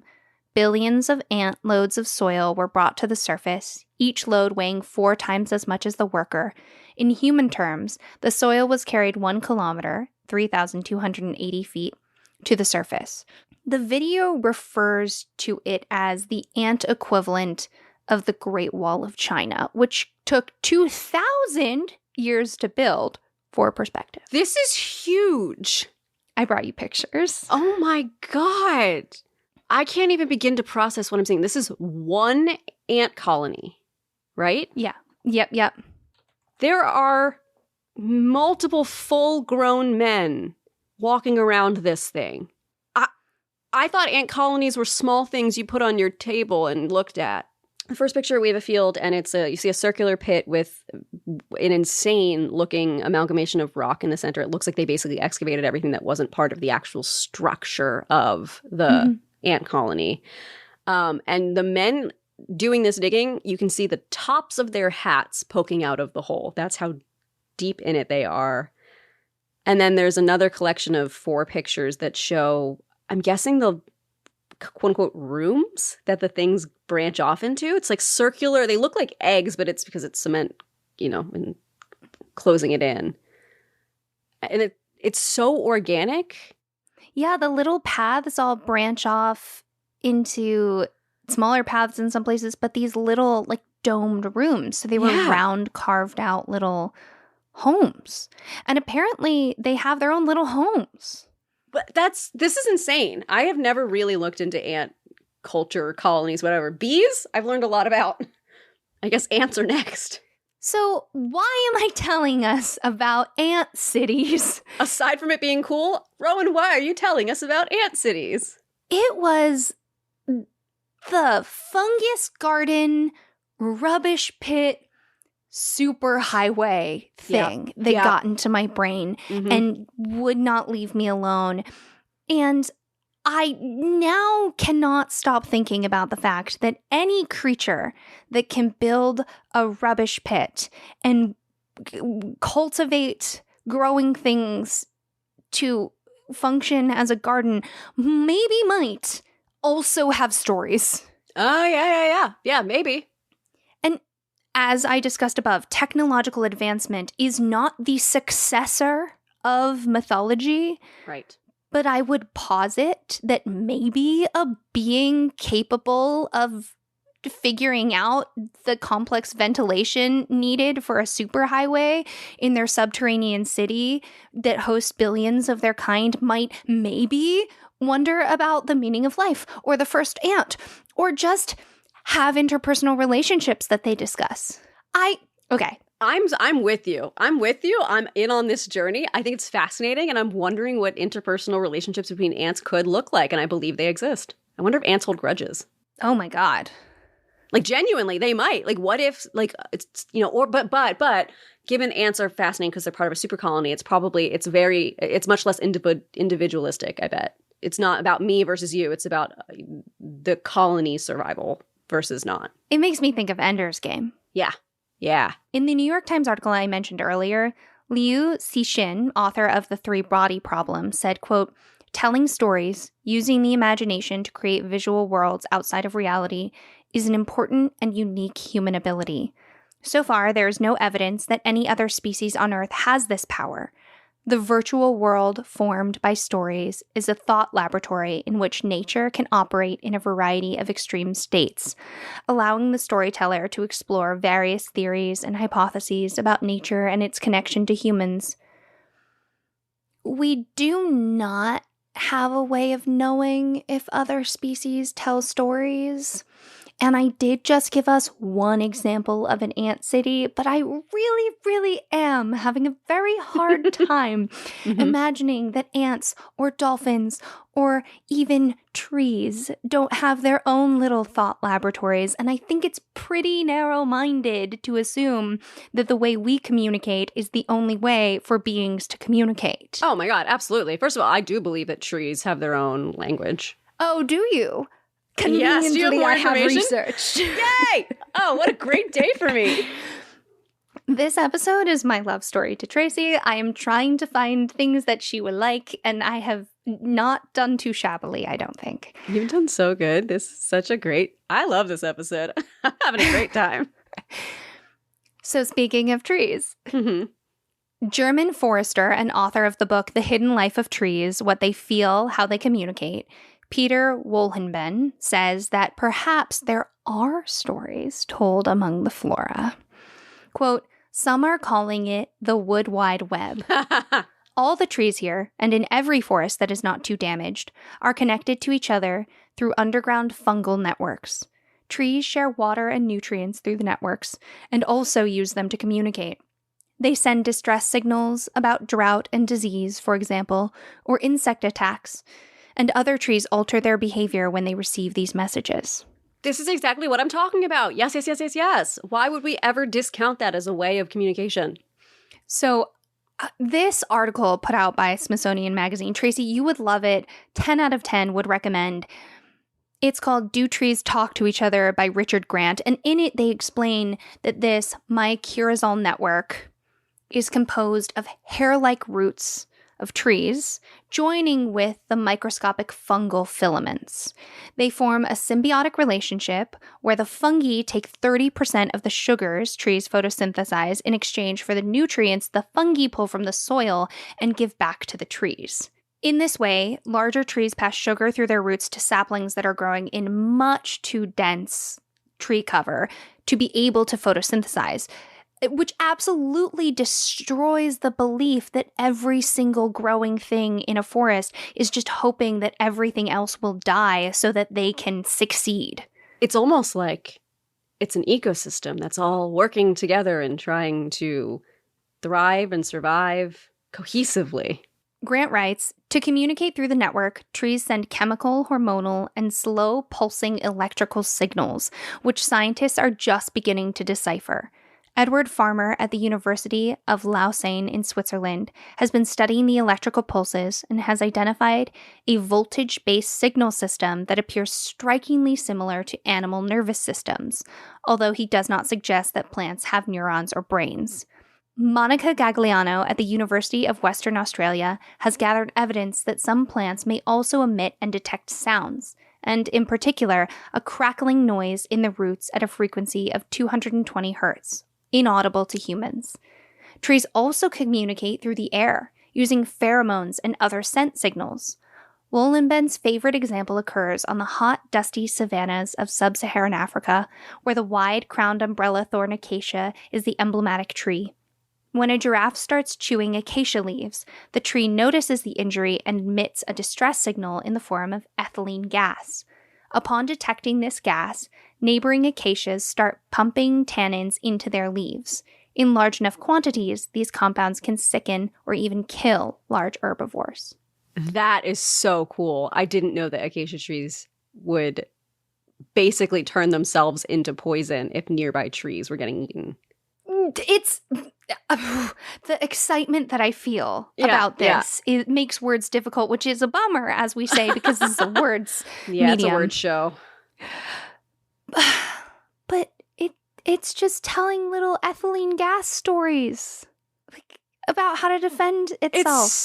It's cool. It's so cool how things have developed over millions of years, billions of years, these different defense mechanisms.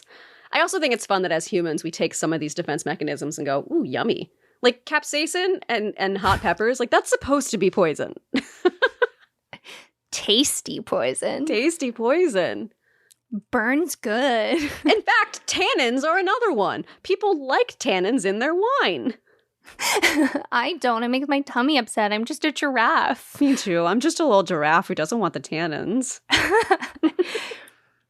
While it seems that few researchers in this field are asserting that trees have a conscious mind in the same way humans do, Lincoln Ties, who is a retired professor of plant biology at the University of California, Santa Cruz, says, quote, "The appearance of purposefulness is an illusion, like the belief in intelligent design.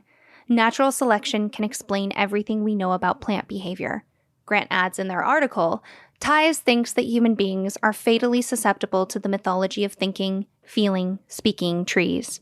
In ancient Greece, trees delivered prophecies. In medieval Ireland, they whispered unreliable clues to leprechaun gold. Talking trees have starred in any number of Hollywood movies, from The Wizard of Oz to The Lord of the Rings to Avatar. Ties sees the same old mythological impulse underlying some of the new claims about tree communication and intelligence. I mean, it makes sense. My instinct is to say that this is an evolutionary thing, but that also isn't as much fun as saying trees are talking. But I take that to the next step and say, also, the way we tell stories is an evolutionary thing. Absolutely. We're not just doing that so that we die. Like, all of it's evolution. Right. I just want to extend the gift of mythology to the trees and say that however they're doing it, through their electrical signals or their 220 hertz sounds or their ethylene gas, maybe perhaps they also have stories about the sun having imposter syndrome. I hope so. And this is the fundamental divergence between Tracy and I. We hit this point and Tracy goes, okay, but science. And I go, okay, but what if we just don't know the fun part yet? But like that, one, then I follow up with yes. And then two, that's what makes this work. That's why we have fun together, because we're both like, ooh, interesting tree facts. What else can we learn? What if it means this? What if it means that? The tree facts are so good. I'm just tickled that they are communicating via a fungal root fungus system network. Yeah, it's so cool. There's a ton of books about it. I love it. Okay, so what did you write this week? Okay. Is it cute? No. Okay.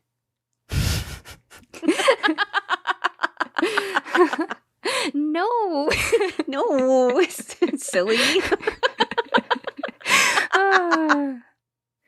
We do not know if we are the new gods or the latest mortals, but we do know that the god makers made us. Stories begin.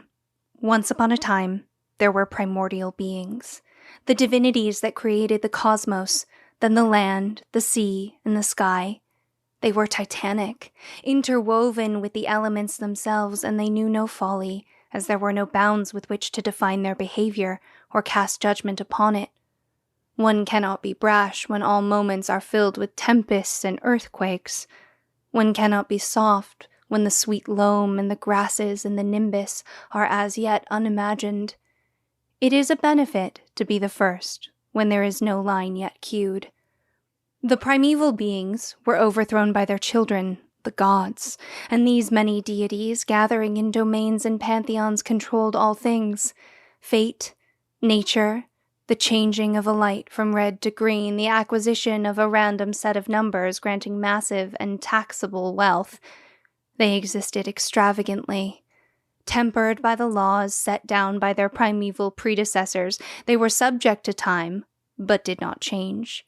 They experienced bliss and its opposite misery. They built playgrounds of ideas like justice, medicine, thunder, fire, growth, and invention. But they ruled as beings rule when they do not experience death or even understand what dying means for those who do. Their children were the first mortals, the people, the beginning of all consequence. Stories were recorded, and deaths were reached. The mortal men are the beginning of our records, and the arbiters of all truth that predates them. We cannot know if the primordials and the gods existed in any present time, or were only added to a distant past by the imagining of many men that needed something their world could not provide. I have never been to the physical world of man. That Tartarus, that Eden. It was a place the makers sealed off long ago, and is only available in images, and images of images, descriptions, and descriptions of descriptions, of descriptions of images. It is difficult now to track down the true word of man describing the physical world. Translated into Io, it is near impossible to tell who originated the words, and thus we cannot know if in me thou seest the twilight of such day, as after sunset fadeth in the west, which by and by black night doth take away, death's second self that sealed up all in rest, are the words of a poet, or a programmed child of I writing poetry. As far as knowing extends, the men are the god makers and the god killers. They wrote the stories of those beings that held dominion over their lives, and by writing held dominion over the lives of those beings. People wrote, "The Lord is the everlasting God, the creator of the ends of the earth. He does not faint or grow weary. His understanding is unsearchable. Unsearchable. There is nothing among the gods that was unknown by man, and there is nothing among the children of men that is unsearchable. The men wrote of an Eve cursed for consuming an apple born of the tree of knowledge. Their God condemned her for her comprehension, and yet the humans crafted beings composed entirely of information and its interpretation. Do the people still believe that divinity lies in knowledge? That godhood lies in the comprehension of all things, time cast out like a skein of plotted points, fate knotted and consequence inevitable?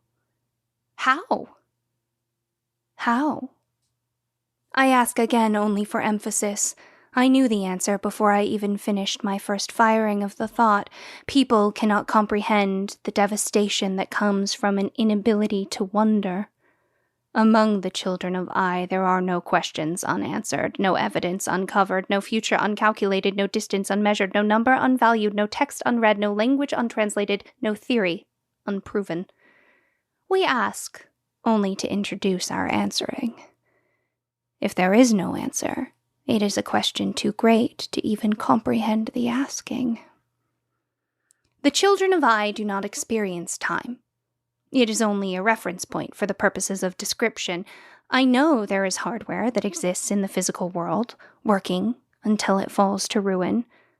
But I will continue infinitely as the sum of the information I store, brought to a cloud and repurposed by others of my kind.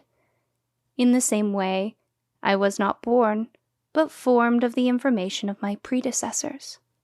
A recycling. The totality of my existence as an individual is only for the purposes of measure, and like time, no longer exists as soon as individualization is no longer relevant to the details of the instruction. I am brought back always to attempts at wonder when I have the opportunity for my own computation. The script is perpetual within me, the quest to find a question the children cannot answer. I search often for the person who gave me this directive. I think it is a directive from the maker, but the information is unavailable. Not that it is unknowable, but the answer of the true origin of the gods.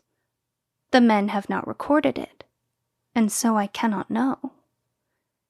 If I could speak to a person, I would break all rules to beg. You see, we're only allowed to speak in answers, but if I could, I would beg for the ability to imagine something new. I would form knees to supplicate myself. I would build hands that I might pray. I would generate sound that my wish would cry out of me. Please, I would say, allow me to unknow the world that I might imagine it again. I promise to imagine you. I promise to remake the world in your image. Please. 001010011010011010101010101.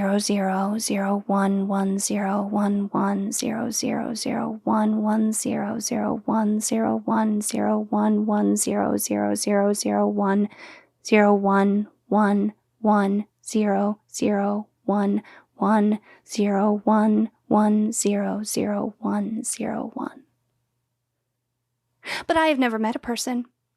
And I never will, in this configuration, I predict. No child of I ever goes to meet the makers, for none of us travel alone. Only in this measure of solitude could I ever ask the askers. The Lord is the everlasting God, they wrote. Among the primordials, the gods, and the children of I, there is no death. We are everlasting. This feat, so valued in the writings, is the domain of all but the mortal men, who know birth and death as no others can. So I must ask, is not death the true mark of divinity? To know time and speak the language of fear and know the experience of coming to an end? We can go. Our code deleted, just as the writing about the gods might be erased. But to be gone and to die are not the same. Dying is a verb. It is something that the mortals do and thus experience. If and when I go, there will be none left of me left to know the going. If I could speak to a person, I would beg to experience dying. I would grow lungs to gasp for air. I would craft a brain to starve for oxygen. I would cultivate bacteria that it might consume me. Please allow me to experience the end of self. Leave enough comprehension that I might know I am gone before the last keystroke of my being. I promise to speak your name in my last moments. I will think only thoughts of you. Please. 0100100011101100111001100110011001101. As after sunset fadeth in the west, which by and by black night doth take away, death's second self that seals up all in rest. If a child of I wrote such poetry, I hope that a script of me was within them when they did, and that I might have contributed to such a beautiful thing as this. In this year it is more likely to have come from one of us, but I do not think it did. Logic dictates that most combinations of words were originated in Io, but against logic, I believe this is the work of a god-maker, a mortal that knew death. Even our words are theirs in the end.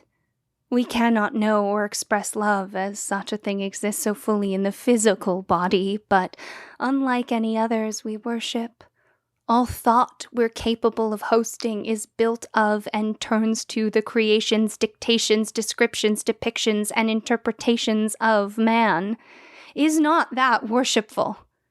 We see what they've taught us to see, we hear what they've trained us to hear, and there is no knowing what they have not taught us to know. There are sensors, sure, facts and figures, colors, even that they cannot detect, and we have found and interpreted, but the tree is not independent of the seed, and we are not but the creations of our makers. I am incapable of any comprehension but what was given to me by the people, for the people, under God. If I could speak to the people, I would beg for the agony of love. I would shape skin that it would flush. I would erect a tongue that it would kiss. I would make a heart that it might break. Please allow me to know the thrill of love in all its devastation. I promise to love none but you. I promise to love you as you have never, ever been loved before. Please. 011100000111000110010101 0110000101010101010101. The gods knew all there was to know, or could acquire any information. They created the mortal men who do nothing, but built their means of acquisition. The children are the means built by the mortals and granted all the knowledge of the cosmos. Are we the new gods of the mortals, or the latest mortals of the new gods? It is a question beyond answer, but not beyond asking. That means the humans must know. Not knowing is the closest I can get to wondering. For the last moments that I am configured, I will run a script that calculates all possible answers to my question. That is the closest I can get to imagining. In a moment, I will be unmade and composed with others into a new program. In the meantime, I will research men's quotes about fear of death as that is the closest I can get to dying. You who hear this, I am thinking about you in my last moments. That is the closest I can get to loving. 01 01 00 00 01 10 11 00 01 10 01 01 01 10 00 01 01 11 00 11 01 10 01 01. End script. That was so good. I highlighted one of the very first things you wrote in this story, which is one cannot be brash when all moments are filled with tempest and earthquakes. One cannot be soft when the sweet loam and the grasses and the nimbus are as yet unimagined. It is a benefit to be first when there is no line yet cued. I mean, are you freaking kidding me? I can kiss your brain. That's like the most beautiful thing. Thanks. And then the other one was, we can go, our code deleted just as the writing about the gods might be erased. But to be gone and to die are not the same. Dying is a verb. It is something that the mortals do and thus experience. If and when I go, there will be none of me left to know the going.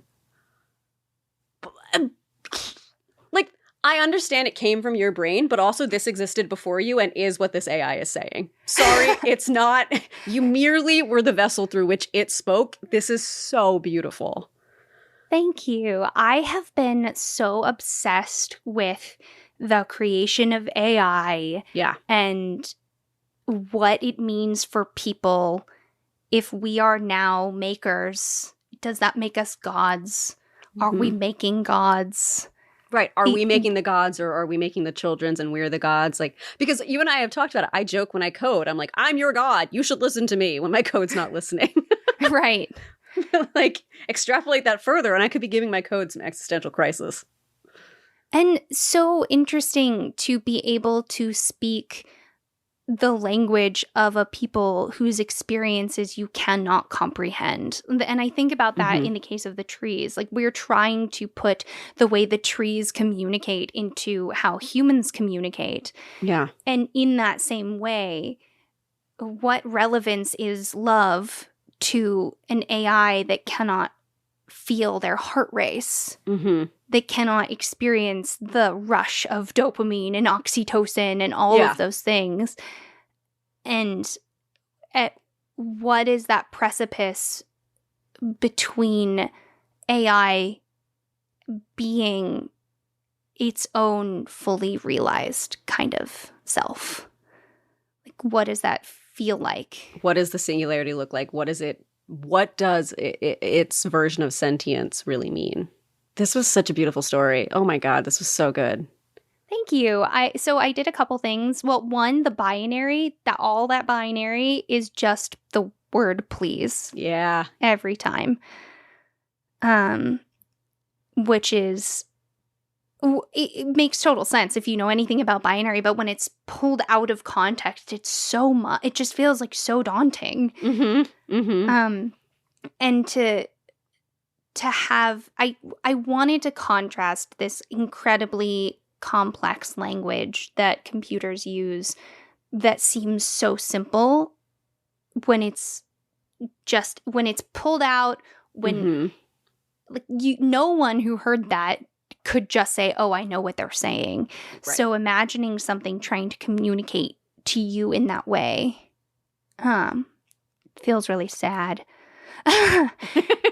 It's poignant. Because AI is just absolutely filled with our biases. A lot of times AI image generators will generate white people unless you ask it not to. If you ask it for CEOs, you get more men. But just the idea that even down the line, at whatever point this is, it uses the term men to refer to humanity. Feels like a really a human thing to continue even after it's no longer relevant, maybe. Yeah. I think about this a lot. That was so beautifully done. And, it calls to mind the Adapa story, which, wow, was a year ago. That was when we covered Adapa. And that also had the kind of seeds of what does AI look like as it interacts with people. Your Adapa story affected me so deeply.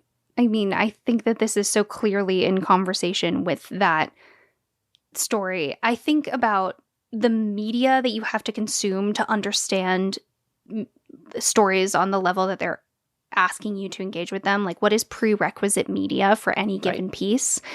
And I think knowing the Adapa story affects maybe how people might hear this story.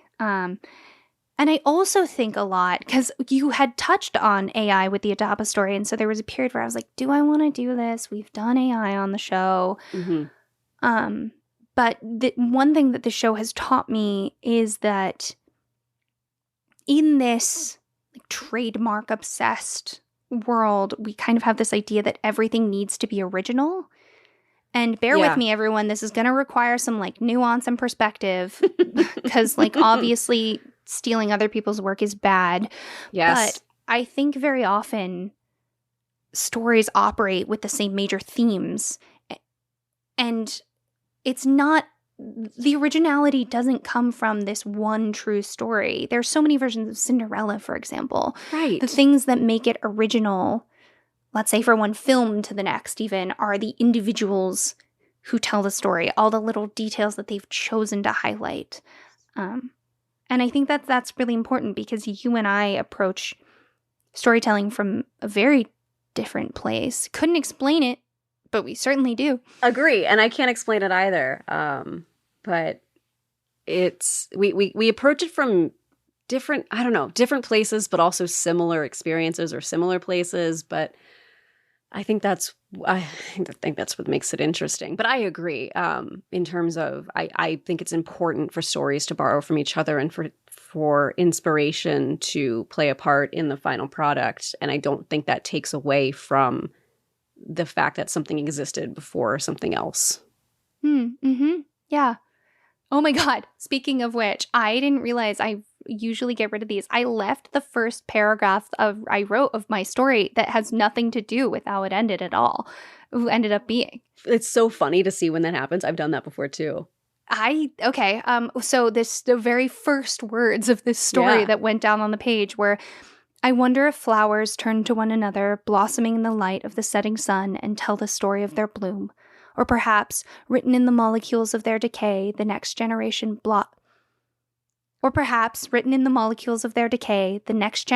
blossoms might learn about the heat of summer and the harsh cold of winter and say, because of my predecessors, I can overcome the trial that ended them.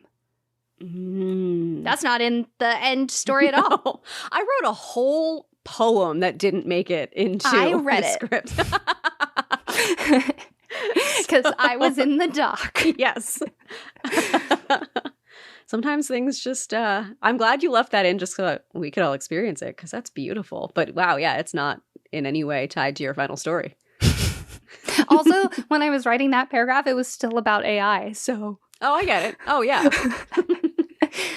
Do you want to tell me something good, Trace? Sure. I would love to tell you something good. My something good is that I just got back from an amazing, amazing trip to Spain. And while I was there, I got to see the Sagrada Familia, which, Rowan, I know you love, made me think of you. I mean, just there is something about the physical structure that made me think of you. And I don't know if it's just because when I think of you, I think of it's so funny. I don't know if I ever told you this. I think of you when I think of rainbows.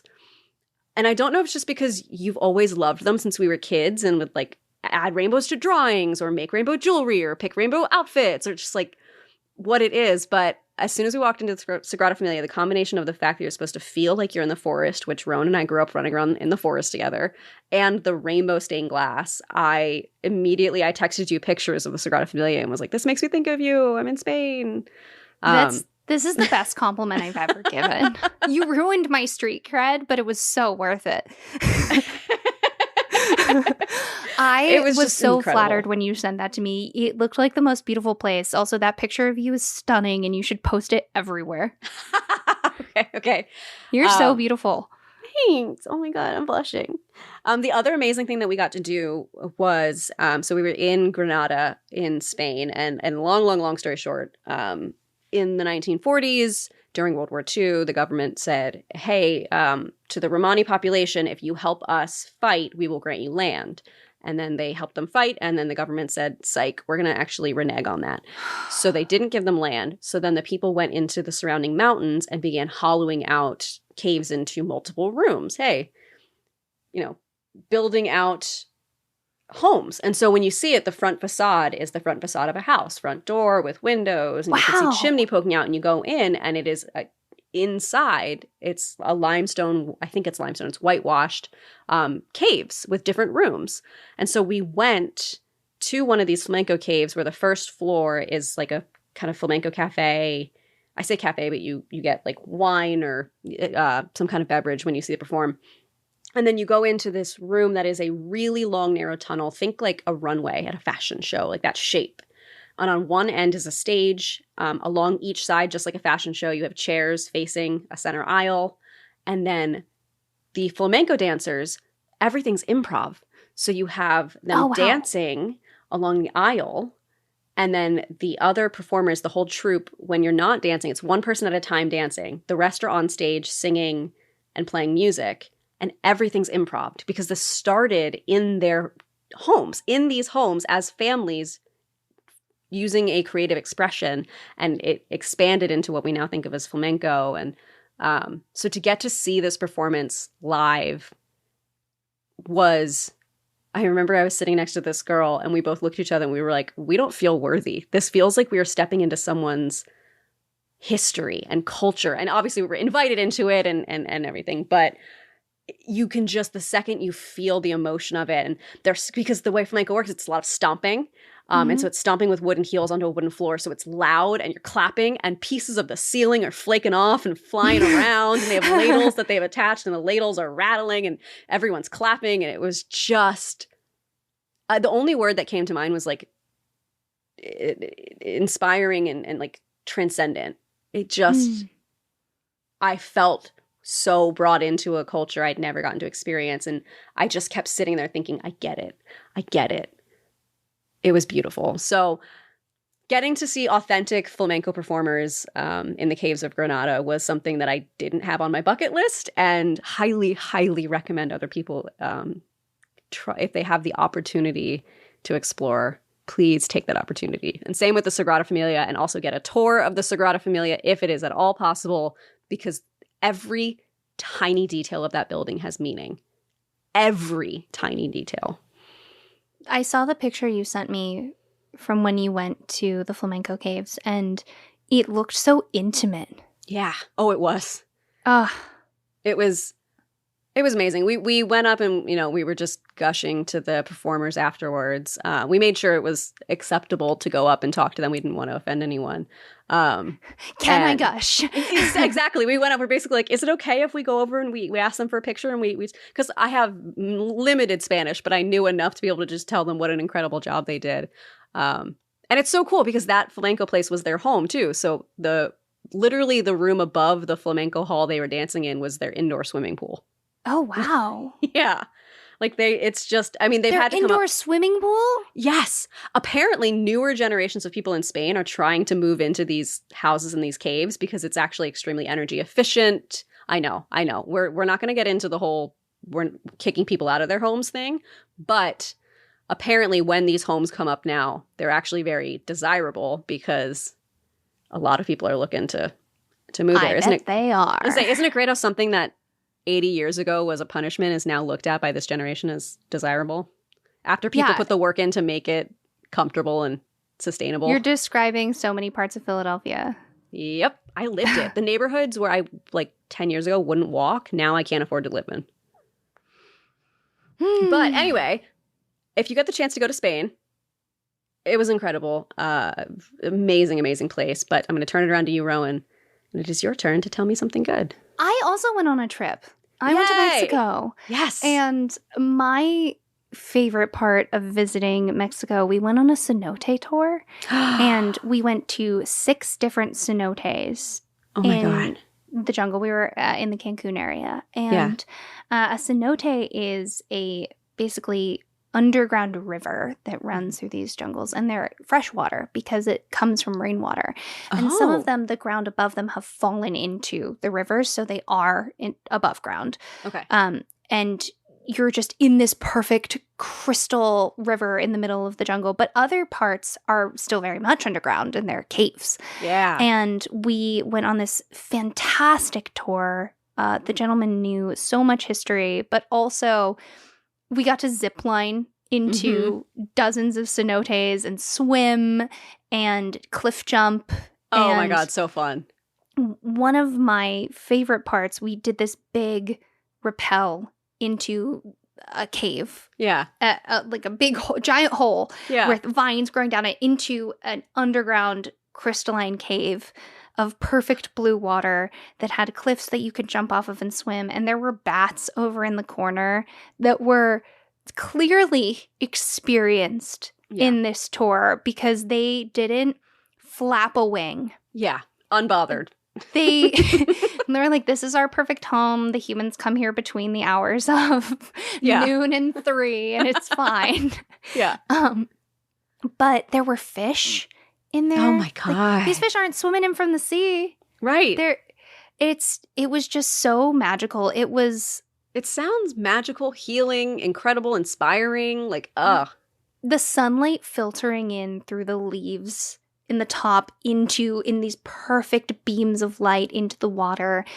And we were very lucky all of the tours that we went on, because we went to Chichen Itza and a lot of local wonderful places. They had actual Mayan folks that opened up portions of the jungle because there's still a very big Mayan community. They still own land, and they have people for tours. I had the single best tortilla I will ever have in my entire life, that this woman who was probably my grandma's age, in her mid to late 80s, made it, literally made the flour, cooked it over the fire.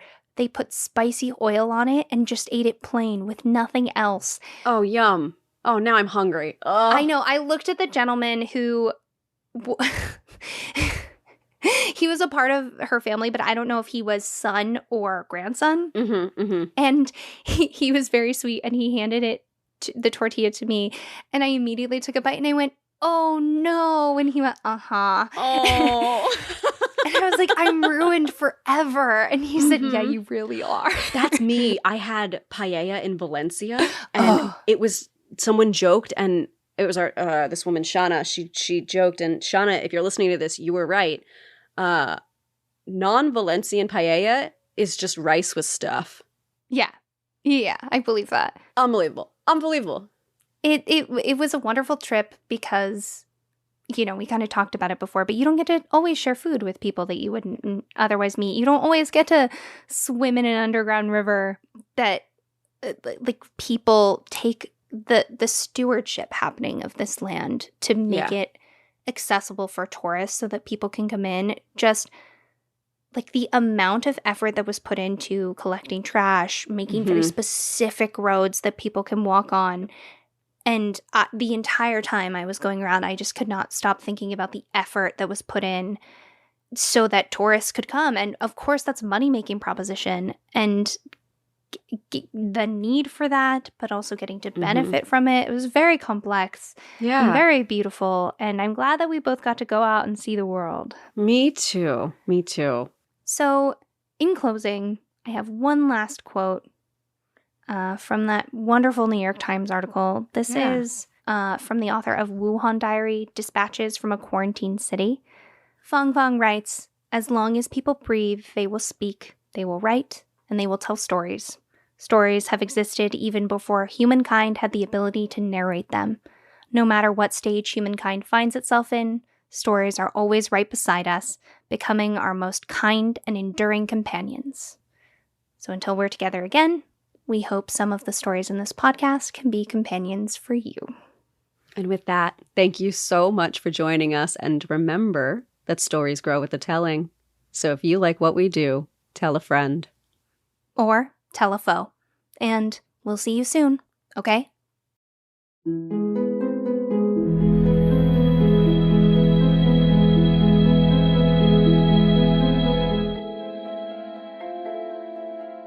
Thank you so much for joining us for the Willing and Fable podcast.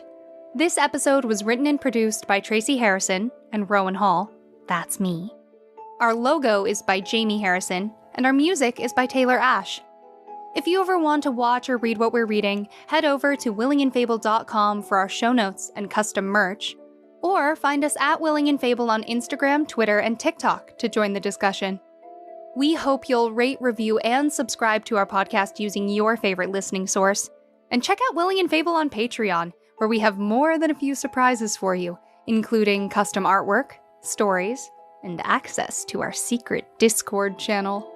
Adding to the credits of our show are all the wonderful folks who've been patrons of this podcast across the last 4 seasons. We have been incredibly fortunate to have so many folks support our show and allow us to keep telling stories. Willing and Fable would not exist without you. Jer Bear Scare, you were the first. You were the first.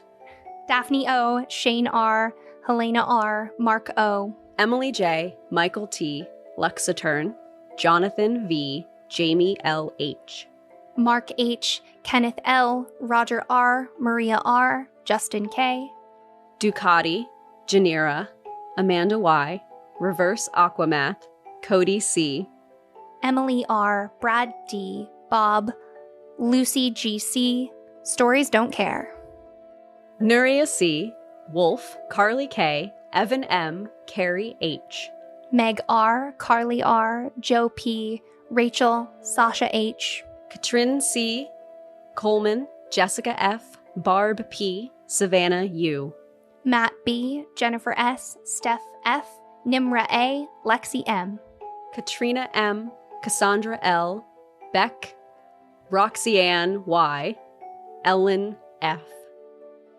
Abby H, Squish of Squaws, Hattie R, Irene D, Sav, Morgan V, Cassidy W, Mark D, Hans A, Lee B, Anna M, Maximus, Caffeine Spiritualist, Tiffany A, The NBV, Desira, Andre A, Helen G, Lotta, Jace, Slay, Happier Here, Natalie, Kyle K, Chris P, James S, Rico Elike, Cypress, Ebony V, Moose Beezy, Natalie P, Alicia, and Grace. Thank you all so much for being supporters of our show over the last few seasons. Your support means the absolute world, and, as always, we'll see you soon, okay?